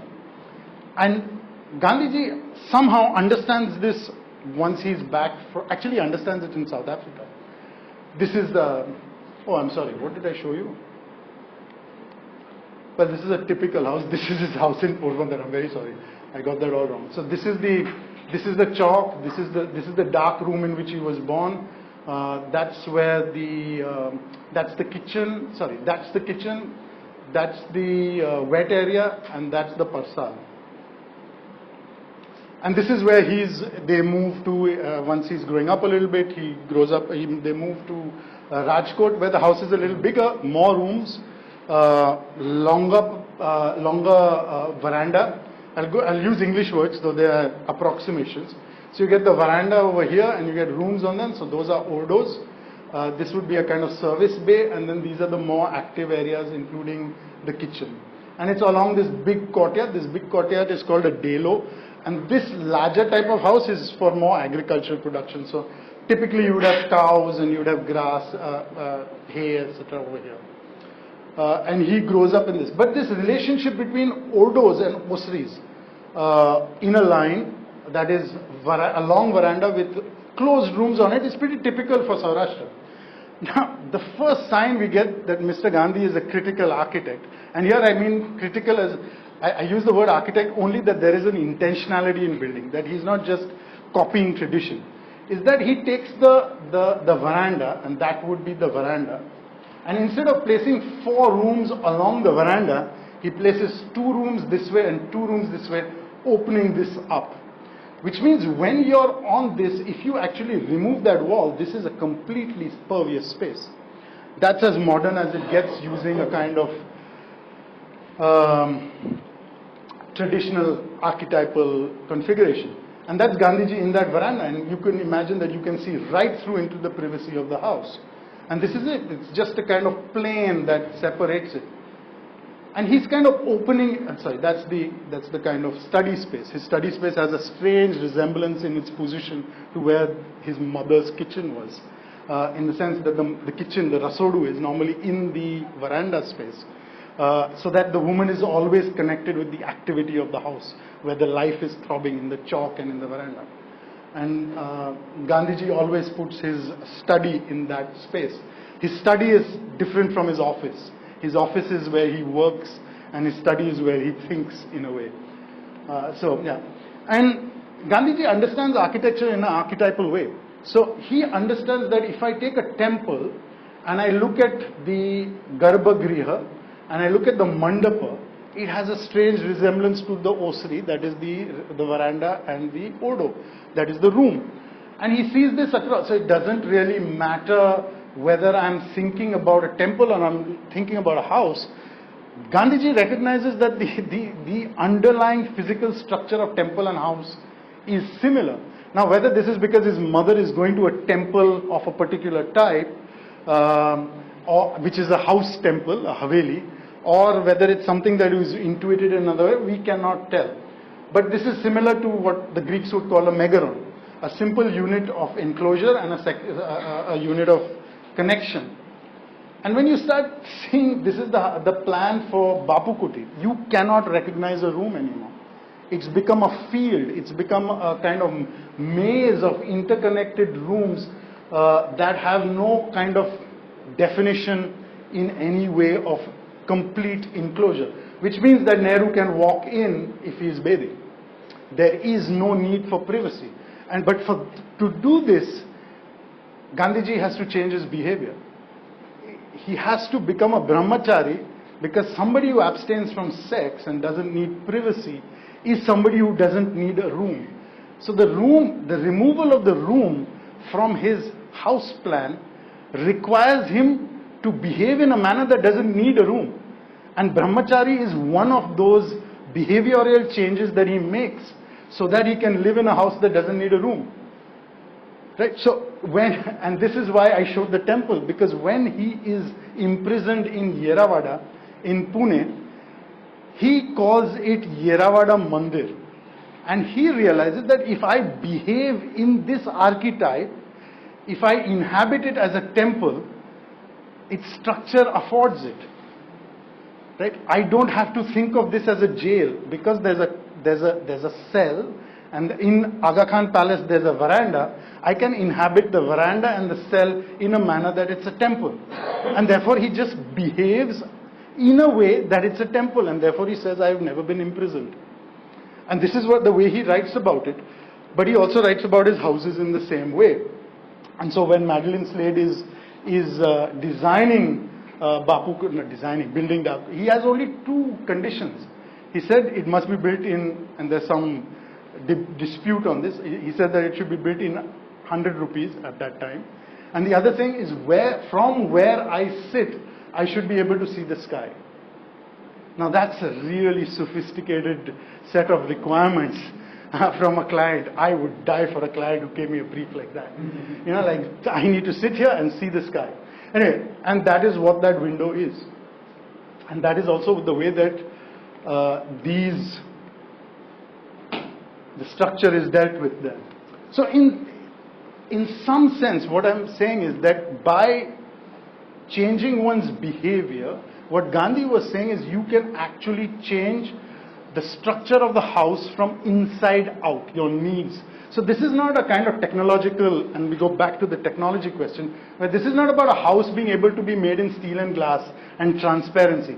This is about degrees of opening up, almost like a nest from inside, of porosity, of continuity, that adjusts to the kind of behavioral patterns that you're comfortable with.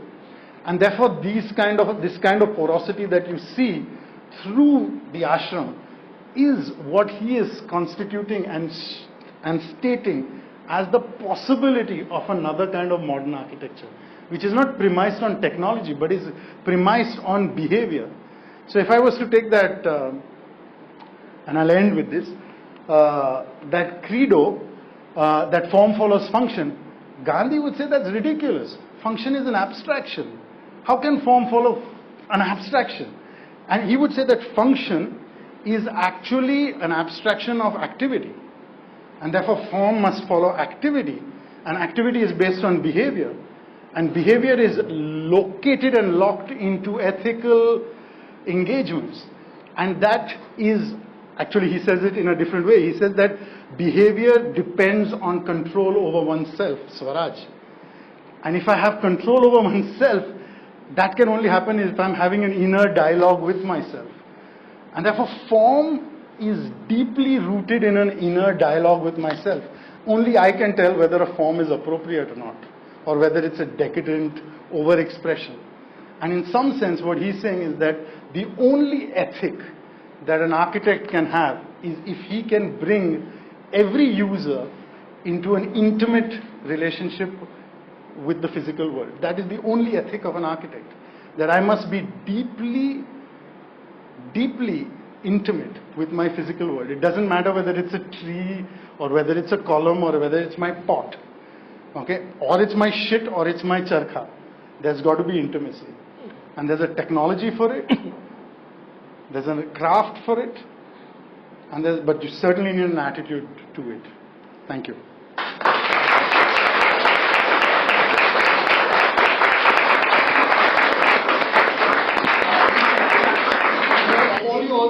Yeah, I know. I'm sure it'll be fun. So, 15 minutes before we come back. It's 6:30. Huh? Make it shorter. You don't want to waste time? 10 minutes. 10 minutes. Okay. So, I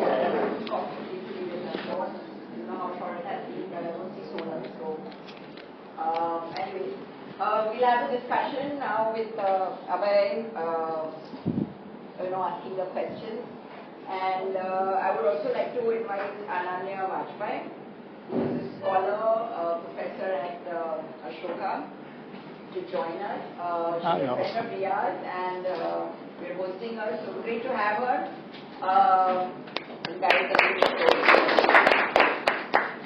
Bakra to bana badhiya.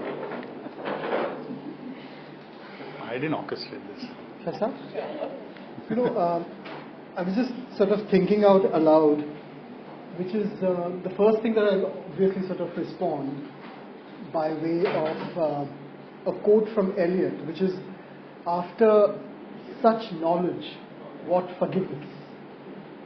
And what he really means is that after you've been in the presence of something that completely illuminates you, okay, there's absolutely no way in which you can forgive the world as it existed before that particular moment. The other thing I feel is that in the wake of presentations that are so incisive, so packed with information, and that wonderfully rare sort of quality, also wonderfully entertaining. Okay? Anything that I might say, or I'm sure Ananya might say, would only make us look like spoil sports. I don't know. I agree. Huh? Shall I go first, Ananya? Well, I'm not supposed to be here at all, so please do. So, the first sort of observation I had, and it sort of made me realize how important the idea of space is in the work of Gandhi, of course, but in also the work that you have presented before us, Atul, and Riyaz, all the observations that you have made. And I also sort of look at the idea of the space mainly because we live in such difficult times, spaces that are continuously contaminated, spaces that are uneven, difficult, and dangerous. And both of you have, in more ways than one, sort of reflected on Gandhi and all the distinct spatialities that he has produced, that his presence and his absence have released. Also, most importantly, as he himself would put it, the inner and outer worlds that he occupies. I'm compelled to actually draw on two important French thinkers. One is, of course, Henri Lefebvre, who talks about, and I'm sure all the architects are very well aware of his work, who draws on, again, a taxonomy of spaces.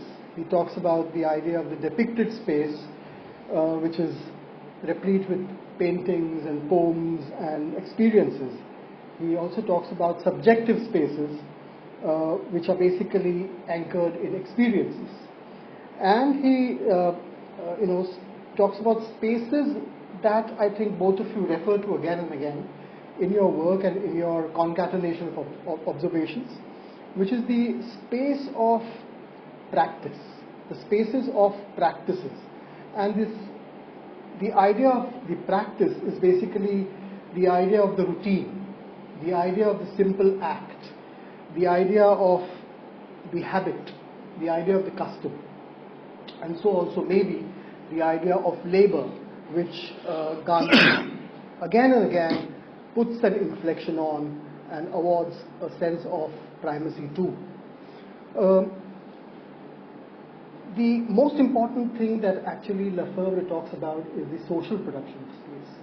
And in Gandhi, again and again, you find that there is this constant desire to be vigilant about the way social spaces are produced.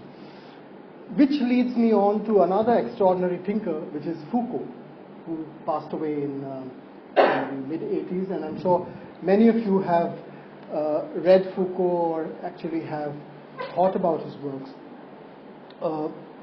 Who has again made a career out of asking extraordinarily awkward questions about our civilizational selves. I mean, he would ask questions like, how do we finally come to know ourselves? Or, how do we know anything at all? How then would we choose to include what is normal and what is abnormal? How do we create compartments, ontological compartments where we shelve knowledge? And then, how do we go about and watertight these compartments? I'm being very facetious. This is not the language of a scholar, but this is not a classroom. So I feel that this is one way in which Foucault continuously asks difficult questions about institutions. And both of you talk about institutions at length. And the institutions Foucault talks about, as all of you know, are prisons, are leprosariums, are hospitals and clinics. But one extraordinary thing that Foucault also talks about, especially as he realizes that his career and his life is drawing to a close, is the idea of the technology of the self, or what he calls technologies of the self, where being slowly sort of through various ups and downs, vicissitudes, and various sort of hurdles and struggles, decides and becomes and transmutes into acts of becoming. Okay? Now, these technologies are not really might not always be physical machines, but they are inner machines, or they are inner mechanisms. These are processes, these are methods, these are various ways which we use and the society around us uses to discipline us, to control us, and to create a safer world. I use both these thinkers even as I reflect on the insights that both of you have presented before us. One is, of course, the challenges of depicting and of reviving, of resuscitating Gandhi in your work, Atul, where you, for instance, a work like Gandhi stepping into the Rene Block gallery, where in fact space does not remain space, it becomes time. It's almost like as if he is traveling across from 48 when he was killed to 74 when Boyce had that exhibition. Or when you pronounce Gandhi to be the artist of non-violence and in the same breath sort of put him against an array of modern art practitioners.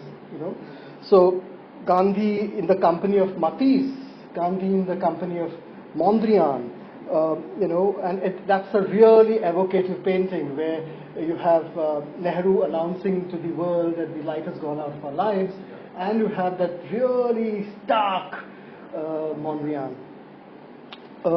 So you have Gandhi in history, but also out of joint, dislocated out of history.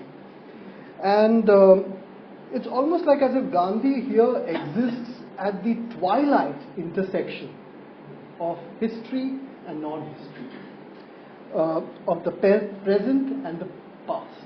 Again, to evoke Eliot, the pastness of the past and its presence. Similarly, in your presentation, Riyaz, you sort of draw on Gandhi as this extraordinarily inspired observer, as the epitome of, as some kind of a, emperor of common sense, as it were. A lot of his sort of idea of how a machine should work or how a machine should exist comes from this realization that the machine is in some measure only an item that exists on the larger continuum of our this worldly body. So and this is something that Atul brings out so beautifully. You have the Giacometti arm, and then you have the sort of prosthetic limb. So it's almost like the proposition and the realization that material culture is something that we have to constantly explore. In a lot of Gandhi. You also sort of draw, and this is something that becomes obvious when you talk about, say, Correa's obsession with neatness, and Gandhi's obsession with what one might call fluency or frugality, or a certain sense of responsibility when it comes to the idea of machinery. It's almost like as if the machine has to fulfill the promise that the organ has made. So it's a very sort of involved and an extraordinarily sort of complicated, but at the same time very, very natural progression of thought that one finds in Gandhi's objects. Now, given this background, one sort of is naturally drawn to this completely ominous word, which is austere, austerity. There is this terrific severity in a lot of Gandhi's work, Gandhi's propositions. There is this, the quality of his utterance is often what I would call intimidatingly fat-free. It's lean, and it's obsessively stark. So I feel that the austere as a kind of a resident grammatical element, as a trope that challenges ostentation, and very ironically also becomes the new mode of utterance that draws from the voices of India's millions. Because finally, what is austerity in Gandhi's scheme of things? It's premised on the idea of simplicity, lived simplicity. This is one thing that I want both of you to actually dwell on in whichever capacity you choose to.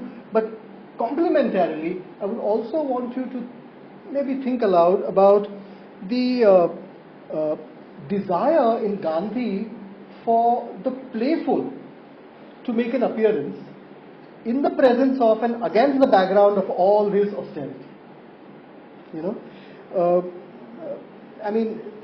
The glint of, when you think of Gandhi, you think of his toothless smile and the glint of mischief in his eye, often. Okay? So, please feel free to respond.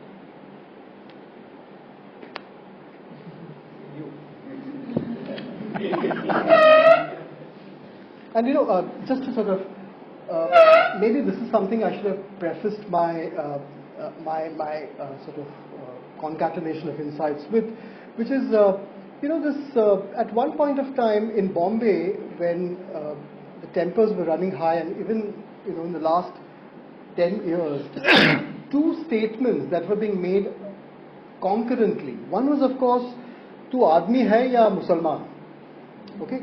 And the second is, Majburi ka naam Mahatma Gandhi.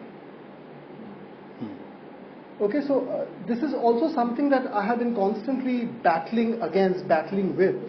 The idea that there can be this clear, clean equations between helplessness, hopelessness, and the inevitability of Gandhi.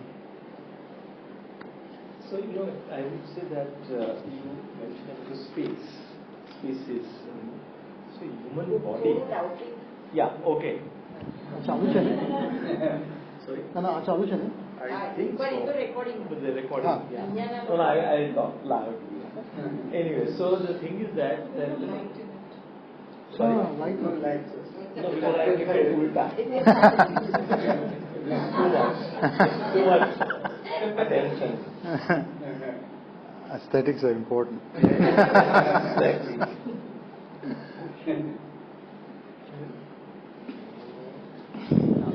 Anyway, so the space in the human body. Body also holds a space. True. So sometimes I wonder that Gandhi's body. When we were kids, we were taken to watch those documentaries, and in those documentaries were such that that Gandhi walks very fast because there is a speed into the thing, so everything is moving too fast and all that. But I wonder now that there was a leader in Congress party called Arun Nehru. Yes. Arun Nehru was a heavy figure. So if Gandhi, with all his Gandhian ideology, philosophy, acts and performance, whatever you call it, and if he would have been that huge like Arun Nehru, I asked myself, would I have painted him?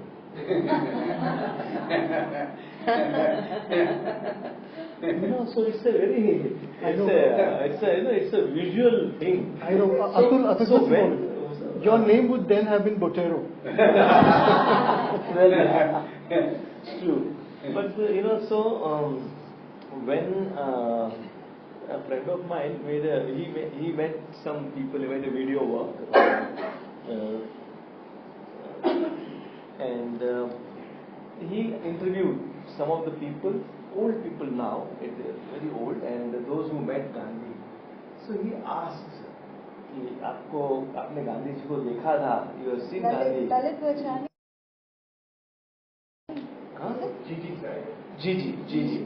Gigi's career. So Gigi had made this video work, and one of the old lady, she was asked that आपने गांधी जी को देखा था?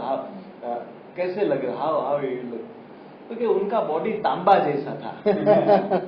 So now this tamba color, the copper color, someone who is all the time in sun and kind of dark and very. Also this matters. I think this look, this feel for the body. So I think that is one of the things which is his body has also a role to play in many ways. I think.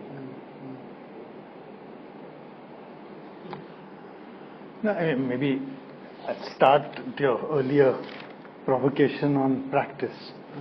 And I was thinking about the idea of routine and the fact that one disciplines a practice on routine, and at the scale of the everyday, normally the routine is premised on that which is important, which means that which is important is that which I will repeat. I will at 7 o'clock in the morning I will brush my teeth. That is what is important.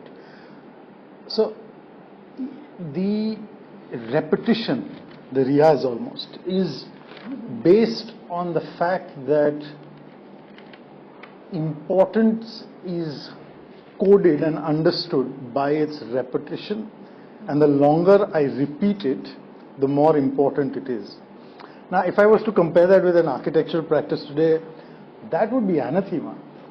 Because, I mean, that would say that creativity is rooted in repetition and that which is the same, not in that which is different.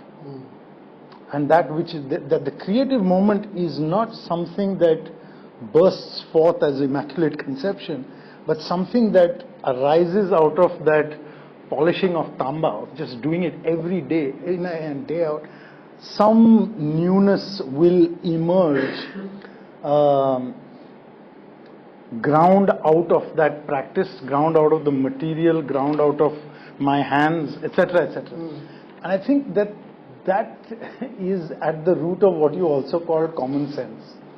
That the special, because that newness aspires for that which has not happened yet.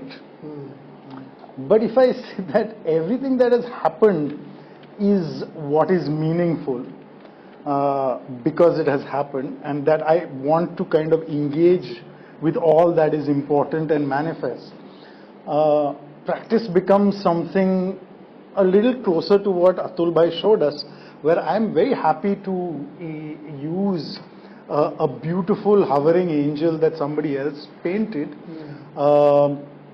because the creativity lies in the, as Atul Bhai explained, in the structure of the work itself, in the repetition of it. And I mean, what I understand is that therefore the playfulness is essential. The playfulness is essential because it acknowledges the rules. I can't play cricket without the rules. I can't play football without the rules, and therefore the rules are essential for me to be creative. I don't know where I'm heading with this, but I mean, you asked for it. But in that sense, what I recognize in Gandhi is that playfulness is the register of that playfulness is his openness to serendipity. It's just like if something happens, I must be able to recognize the potential of it because I'm so immediate, I'm so in it, that I recognize with a certain nuance its potential that I can't from a distance in an abstract frame of saying I want to create something new. Right. So, I mean, I'll give you an example of the charkhas I showed. He knew nothing about a charkha. He was introduced to a charkha by Ganguben Majumdar, okay, who introduced him and mentioned something. He mistook his knowledge of weaving and spinning was so basic that he didn't know that weaving was different from spinning. And she showed him a spinning wheel, then he realized it's not weaving. So here's a man who accidentally, through somebody, is shown spinning, and then he understands immediately its potential, and through that practice understands what its creative potentials are at an economic level, at a social level, if I want to look at it, I can look at it making a beautiful piece of cloth. Right? I can look at it at any scale, and I think that that ability to look at it at the right scale at the right time is essential. That when I'm spinning, I'm looking at it, the cloth, barabar hai, thin, thick, speed of the wheel, all of that, aerodynamics. Once it's done and I take a step back, I can think, what are the social implications of this? Should everybody do it for 1 hour every morning, etc., etc. And that common sense, that's how I see that common sense. I'm just like kind of responding to what you're saying. And so he can pick up arbitrary books and be inspired by them. I mean, if you look at his kind of library that he's reading when he's in London, it's a mishmash of anything that he enjoys. And yet that he's not worried, have I read X, Y, or Z? You know, he's just like, I'm interested in this and I will be here. I don't know, I'm just like kind of, that immediacy is very, I think, important to that,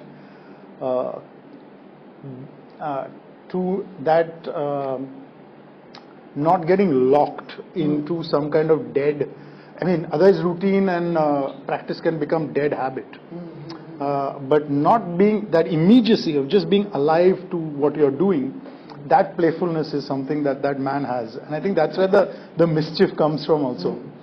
So, I mean, that's my... If I may add to what you're saying, it's this kind of sense of seriousness of being non-serious. You know, and it's like how we make too much of life unnecessarily, and at the same time we've got to make enough of life to actually enjoy and celebrate every moment. So it's in some sense very spiritual, and if he's been a follower of Srimad Ramchandra, then I think it comes from that whole idea of Advait and living in the moment and living frugally, which is all kind of in some sense interconnected. So it's just basically saying, I'm this human being and I don't have a performance to play here, but I will just live my life. So like you said, the sense of what we are making out of him, I don't think he was thinking himself he was just living, is my comment to that. I mean, it's like we make too much in terms of the analysis of something that is now in posterity, whereas actually he was just... लेकिन वैसा ही रहता ना. So I'm just saying, like, for a lot of us, it's just living. You know, it's like just live your life normally and ordinarily, and the mundane therefore is celebrated. Yeah, the only kind of perhaps caveat I'd put to that is the attention with which he lived. In the sense that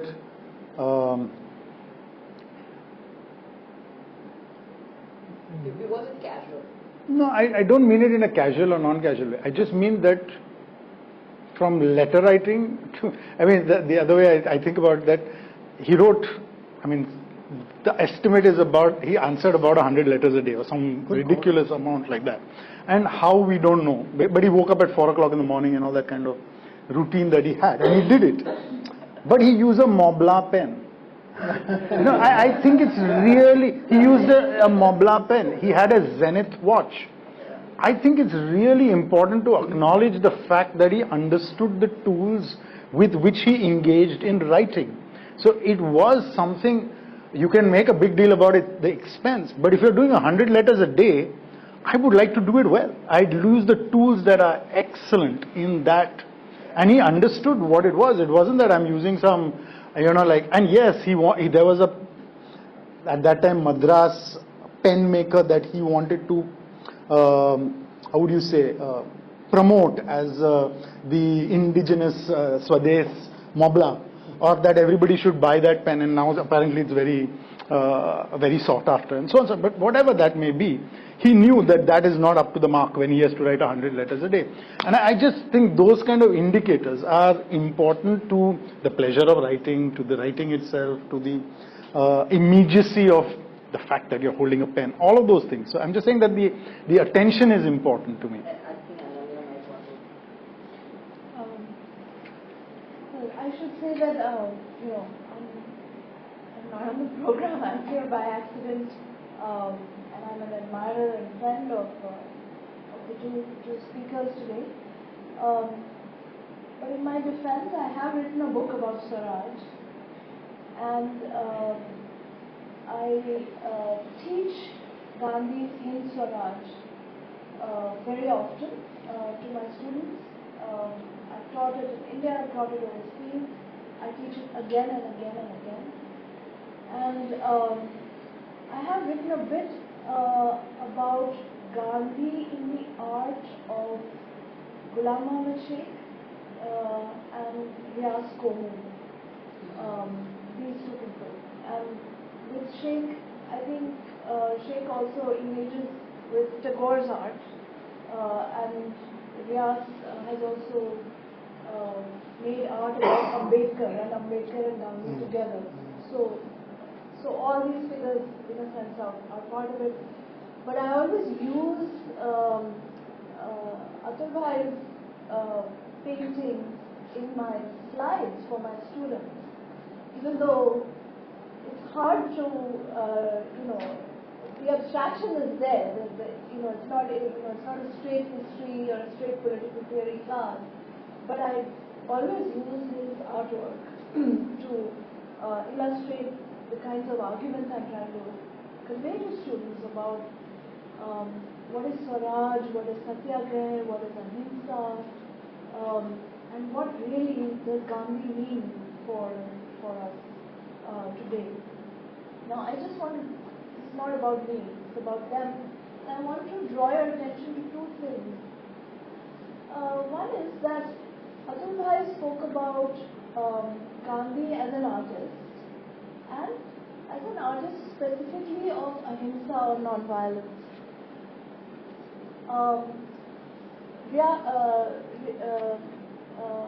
Riyaz spoke about Gandhi in relation to space, materiality, architecture, technology, and design. Two very different aspects of Gandhi. But I think the reason that we all found this experience this evening so profound and so illuminating, to borrow Abhay's word, is that both engagements with Gandhi are clearly deeply felt. These are not just analyses, these are not just professional assessments, these are not just, observations coming out of their respective fields, which is painting in the one case and architecture in the other. These are clearly the results, what we heard today are the outcomes of experiences of engaging with Gandhi that have transformed these two individuals and really been life-changing for them.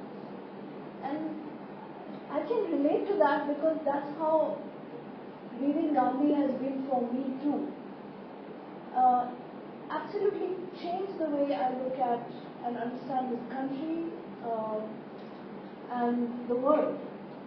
And I think that is very clear in what you heard from both of them.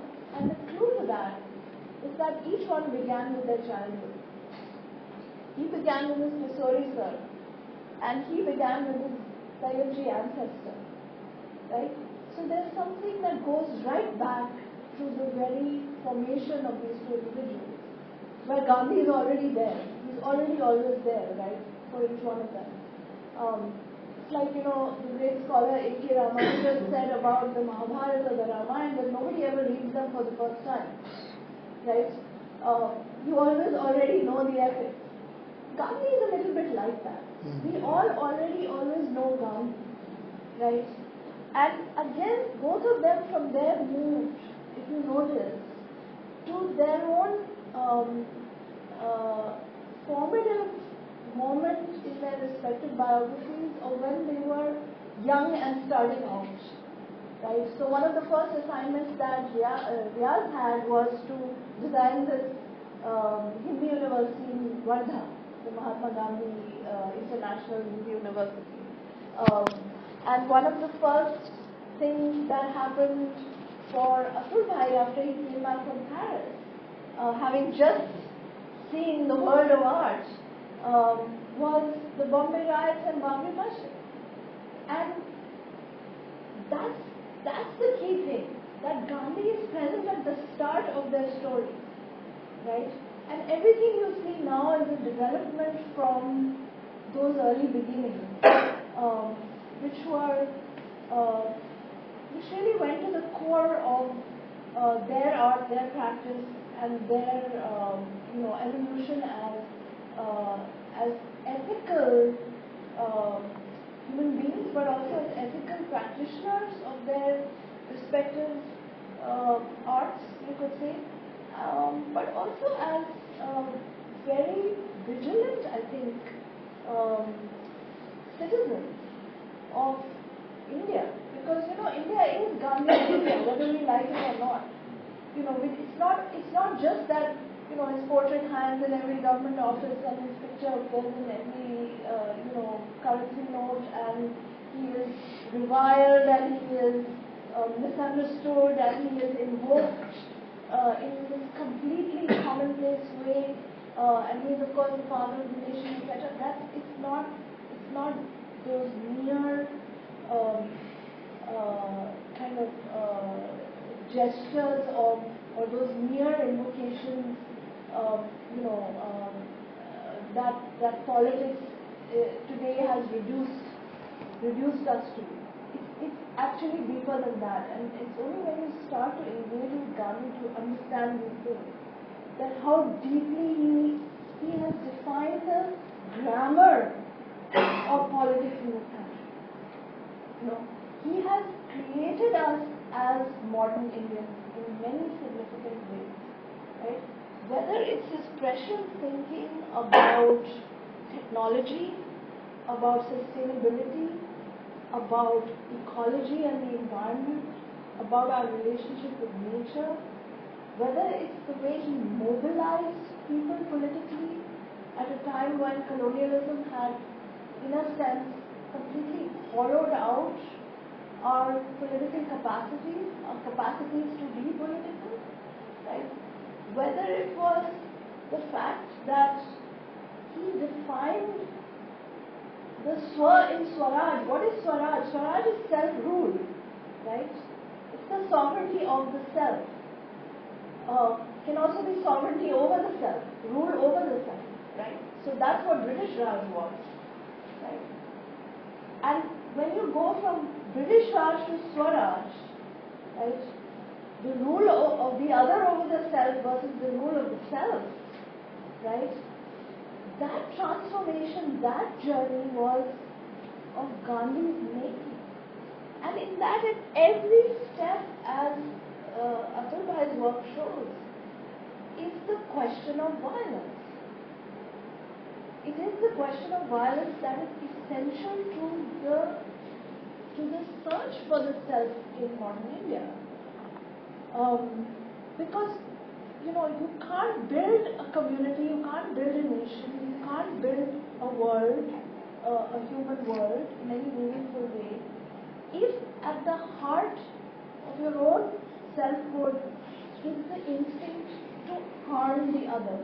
That is what Hinsa means. The desire to harm, the intention to harm. It's not just the actual act of attacking or assaulting or injuring or harming.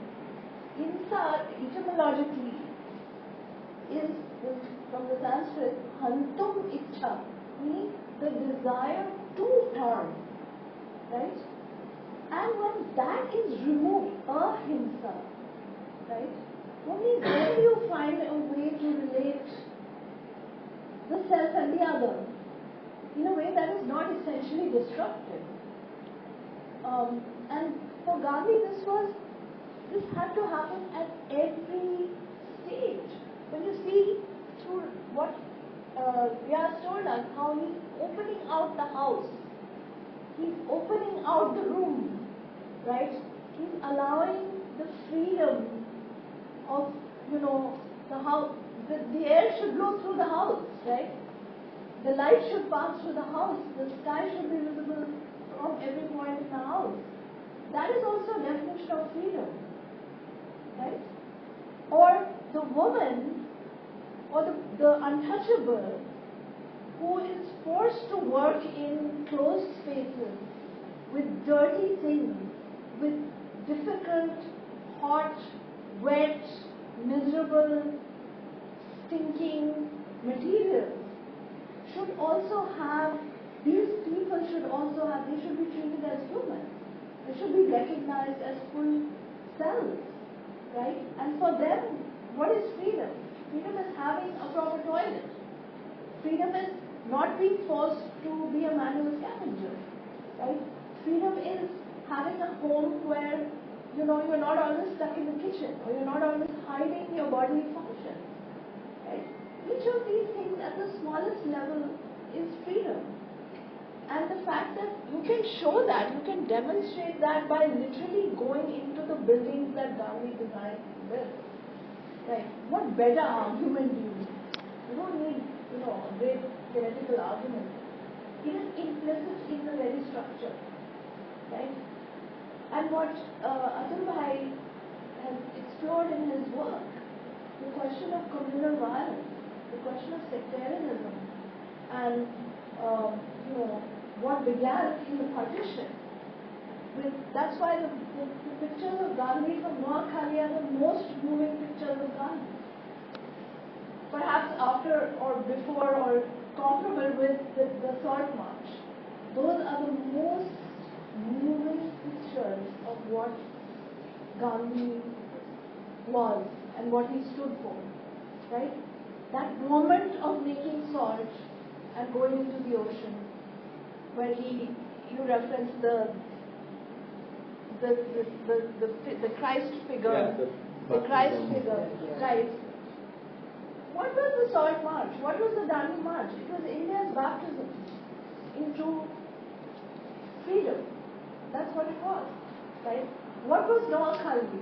And being in the heart of the darkest heart of the communal violence that this country saw, which again you saw repeated in 1992, you saw repeated in 2002 in Gujarat, in Gandhi's Gujarat, right? I'm just wondering if you have any further comments in terms of design. Yeah, so I mean, all I want to say is that the reason that we learn so much this evening, I think, is because each of them really goes to some crux about Gandhi. Yeah. You know, and just shows it to you absolutely visually and clearly in a way that all the words in the world will sometimes Do you want to comment on this or open it out to Whatever. I'm just, I totally take Ananya's observations, but I just feel that at one point of time, we also need to take a step back and realize that there is this continuous urge that all of us have, especially given this time and space that we inhabit, to sort of construct Gandhi as this chocolate hero. Okay. What we also have to realize, and I'm sure all of you agree with me, is that he is a creature of profound contradictions as well, and he inhabits a whole host of paradoxes. And as Atul was saying some time back about his copper-tinted body, that's where it actually starts. I mean, the fact that he would look at the body as this possibility of infection, as a site that needs to be very carefully guarded. Okay, and at the same time, paradoxically, he totally feminized the way in which we understood the idea of a human being in very salubrious ways, and this is what Ashish Nandi also talks about. Similarly, I mean, the idea that the body as this continuously incomplete project, full of fluids that must be carefully monitored, as a carrier and vehicle of life, as a house of the soul, the self. Okay, all of these things are propositions that he has very awkward relationships with. I mean, the notion of purity and pollution. I recall this lovely passage from Bapsi Sidhwa's Ice Candy Man, where you have these two Parsi women going and meeting the great Mahatma, and the first question he asks both of them is, have you moved your bowels today?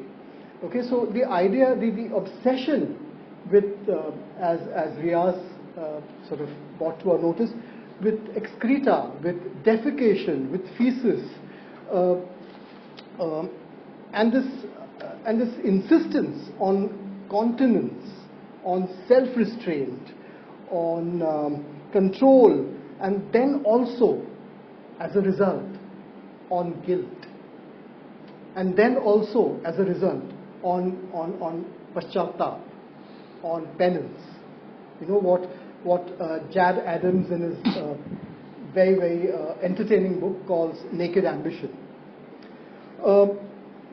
This is something that I thought we should actually, this is something that would actually help us complete the picture. And again, to go back to, if I have the time, I don't know, do we have the time? Maybe 5 more minutes? Yeah. I just wanted the audience, if they had any questions. 5 minutes. Just sort of, because Atul talks about the artist of non-violence, I was just looking at all what Gandhi actually says about art.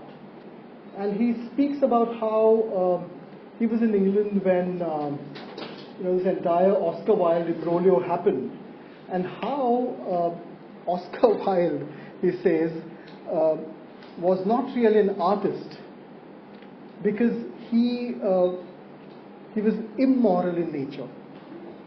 Okay, so these are Gandhi's words, and here is a man who has been accused of having had homosexual relationships, constantly questioning the extraordinary career of somebody like Oscar Wilde.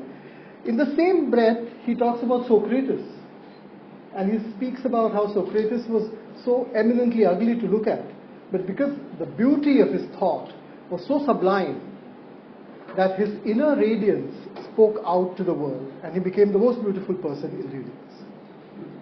So, when one talks about the artist of non-violence, the artistness of Gandhi, we have to also realize that, this is not to in any way sort of reflect on Atul's exploration of his status as an artist, but his utterances on art, are extraordinarily shallow after a point of time. Like for example, he constantly talks about Jesus as the supreme artist, Muhammad as the supreme artist, but he would, for example, take up cudgels against art for art's sake. He would say that if art becomes an end in itself, it degrades humanity, and I'm quoting him.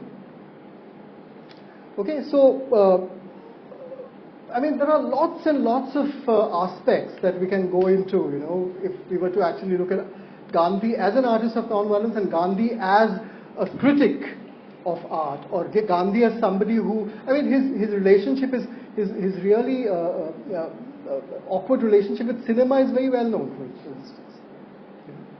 I think I'll stop there. Anyway, but shall I say something which what Abhay said about Gandhi's approach to art? Yes, It's a small thing, but it's a very interesting anecdotes. And it was when the Haripura Congress was happening. During that time, Nandlal Bose designed. exactly. Yeah. So he invited Nandlal Bose from Shantiniketan all the way that you do the posters for Haripura Congress. So Nand Babu came and he was staying there and all.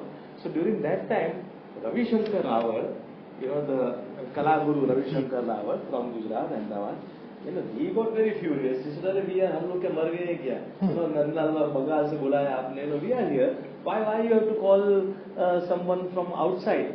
We will paint and we will do the thing." So he was quite furious and he decided to go and talk. But before going to Gandhi's cabin, you have to face Sardar. So, so Sardar said, he said, what's it? Ravi Shankar, why, what is the thing? He said, well, actually, I want to talk to Gandhi, to talk to Bapu. He said, regarding what? So, no, regarding, I'll tell him. So, no, you have to tell me. So he said, well, actually, he has invited this thing, Mr. Bose from, Bengal, and, we are painters here, Somalal is here, myself is here, we could do it. So, what's the need? So he says that Sardar understood. He said, do one thing. You go and talk to Bapu. So he was allowed. He went in. So as soon as this Ravi Shankar Rawal went into the room, Gandhi understood. He said, oh, Ravi Shankar, good you came. See, now this Nand Babu has come from Bengal, and now these people, Bengalis eat fish. So please organize a fish for him. And then this is the arrangement, other things you have to do, you have to some assistant and all that. Everything but the art. Gave him some task to do it. And that too to Gujarati, our Brahman, to ask to arrange a fish for someone. So that means he understood that Ravi Shankar, Nandlal Bose is definitely good artist. So when he invited Nandlal Bose and not giving thing to Ravi Shankar, I think he had some sense of good sense rather. I think that's important. Yeah. I think the more important thing, Gandhi is always going to be controversial, and I think I remember sending Riyaz some reels that I got. As soon as I put out SPADE and this talk on Gandhi, I got some reels saying, what are you talking about? And completely calling Gandhi a fraud, and that he's contradictory to everything that he preaches. He's this, he's that, about his sexuality. It's a long reel that, and I was like a little taken aback, and I said, all of this is true. But the point of this discussion is not about analyzing Gandhi as a person. I think the point of the discussion is that how do we look at the idea of art, aesthetic, design, and architecture. And I think both your talks have been extremely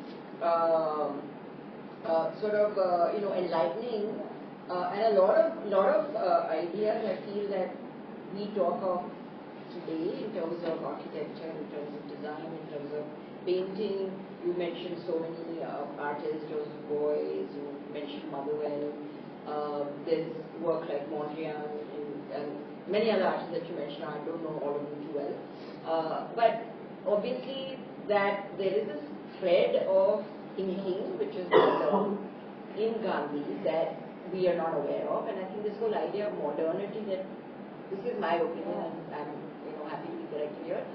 And I don't know, maybe the scholars on Gandhi would know that wasn't he also looking at Christianity in terms of this idea of modern liberation, equality of human beings through Jesus Christ. So there is all of that, and in terms of design, I think what Riyaz brought in was very beautiful, that he could look at the idea of the thread and the fabric in pure terms and not associated with anything else about people, about life, about caste, about culture, about freedom, but just thread and fabric. And I think that is design. I think. And I really liked, because I had this question that what is ethical for designers, and I think that you answered well, is to really be able to respond to that intimacy that you can create for the user of your product or space. And I think art does that. I think art does that too. So actually, one of the things that Riyaz showed us, which for me was just a real eye-opener for the first time, that we do these days celebrate Jugaad as the ability to make do and think on our feet, and how adaptable and nimble Indian design is, and so on and so forth. But he was absolutely right, I think, to say that Jugaad was possibly a response to the deprivation imposed on us by the colonial regime. And it's a response to colonialism. I mean, it's a response that Ashish Gandhi would be very happy with. But it's interesting to think that, making the best of adversity, in a sense, and multi-purposing, something because you have so little of it. Right? But and it's a contradiction in terms of when you had earlier, when you look at Mughal art and so on. Related to that, I was thinking Not at all, because as you said, it's not at all. What do you think is Gandhi's relation to the sensuality? Because as architect, there's some kind of narrative around the sensuality. Actually, I wish Tridib Bhai had been here. Tridib Bhai, who is the co-author, and he was to be here. But in some sense, and responding also to Abhay, and I may be misquoting him, but Tridib Bhai believes that Gandhi does not have a theory of pleasure. In which case, your idea of sensuality can only be rooted in certain relationships with the body, right? And therefore, sensuality loses all its abstract sense. So does the body then get reduced to being merely an instrument? Absolutely, and he actually says that very, very specifically. I mean, I'll try and quote. I mean, he borrows Tolstoy's idea of bread labor, and he said that therefore, what you must do every day, you must produce one thing for yourself so that you are able to understand the amount of labor that goes into producing in the world. And then that labor becomes a kind of metric for you to understand your impact on the world. Right? But what he is saying is, therefore, if you are producing anything over and above what your bodies need, that's completely, that's what he would say is, I forget the Sanskrit word. No, yeah, so it's stealing, So it would be. But what I was getting at is, sorry. No, but what I was getting at is, therefore, the body, so if you are not using the body for reproduction, sex as pleasure has no place. So the body can, and the real use of the body is as an instrument of social good. So there's a discomfort with the body. In a sense, there's discomfort that the body can actually dissuade you by giving you pleasure and pain. So the body has to be reduced down to being merely an instrument. Function. No, that's not correct. That's not a correct interpretation of Gandhi at all. Because one of the most important sources for Gandhi of thinking about the body is the Bhagavad Gita, right? And he is trying to develop the body of a yogi, of a Siddha-Prajna yogi. And all of what he does about practice, about self-control, about denial of desire and so on, a lot of that is directly out of the reading of the Gita, right? Which does not in any way instrumentalize the body in the sense that we are, no. It's not talking about pleasure at all. No. It's about spirituality and role in the world and all of those things. It's about freedom again. It's as a route to liberation from the constraints of mortality. The constraints of the body. Yes. No, but the Hindu spiritual texts have also talked about the 4 Purusharthas. And Kama Sadhana is also one of the 4 Purusharthas. Exactly. So that's something that I think, in fact, what I would say, to just sort of pull the little thread that you unspool, which is, he said that there is no... Anasakti. Sure, but... Right? Not Kama Sadhana. No, I know. But there is, just to sort of pull it a little, there is no theory of pleasure. In fact, there's a theory of denial of pleasure in Gandhi. And I would argue very strongly about it. We don't have the time really. I would refute very strongly. Please do. I'd love to. No. But just one little thing. Just a moment. If there's one other person who can sort of see Gandhi eye to eye, as it were, it's Manto. And this is how I imagine things. But there's this extraordinary story that I would urge you all to read called The Price of Freedom, where this young couple come to a person called Babaji, very much in the shape and hue of Mahatma Gandhi, who asks them not to have sex, and after some, there are lots of ups and downs in the story, but at the end of the story, Manto comes across this man once again. He's opened a shoe shop somewhere near the Army and Navy stores in Bombay, and Manto is desperately in search of rubber-soled shoes because the monsoons are fast approaching. And that guy says, no, I don't keep anything to do with rubber. So the condomization of morality is Manto's sock. There you go. Any questions from the audience? Very heavy discussion has been already started. Somebody in the back, you had your hand up.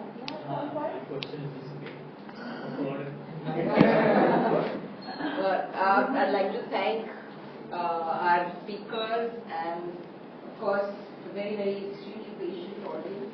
We always have a good talk.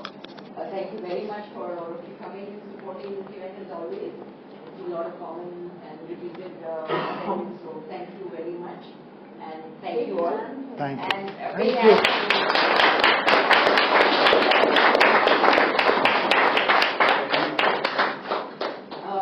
Did we announce the next one? Probably Jan, and I don't know, 56. I was supposed to do 4 by popular demand. I've been told to continue. Let's see how it goes. I do have some results in mind already, and the next one also promises to be equally interesting. Thank you.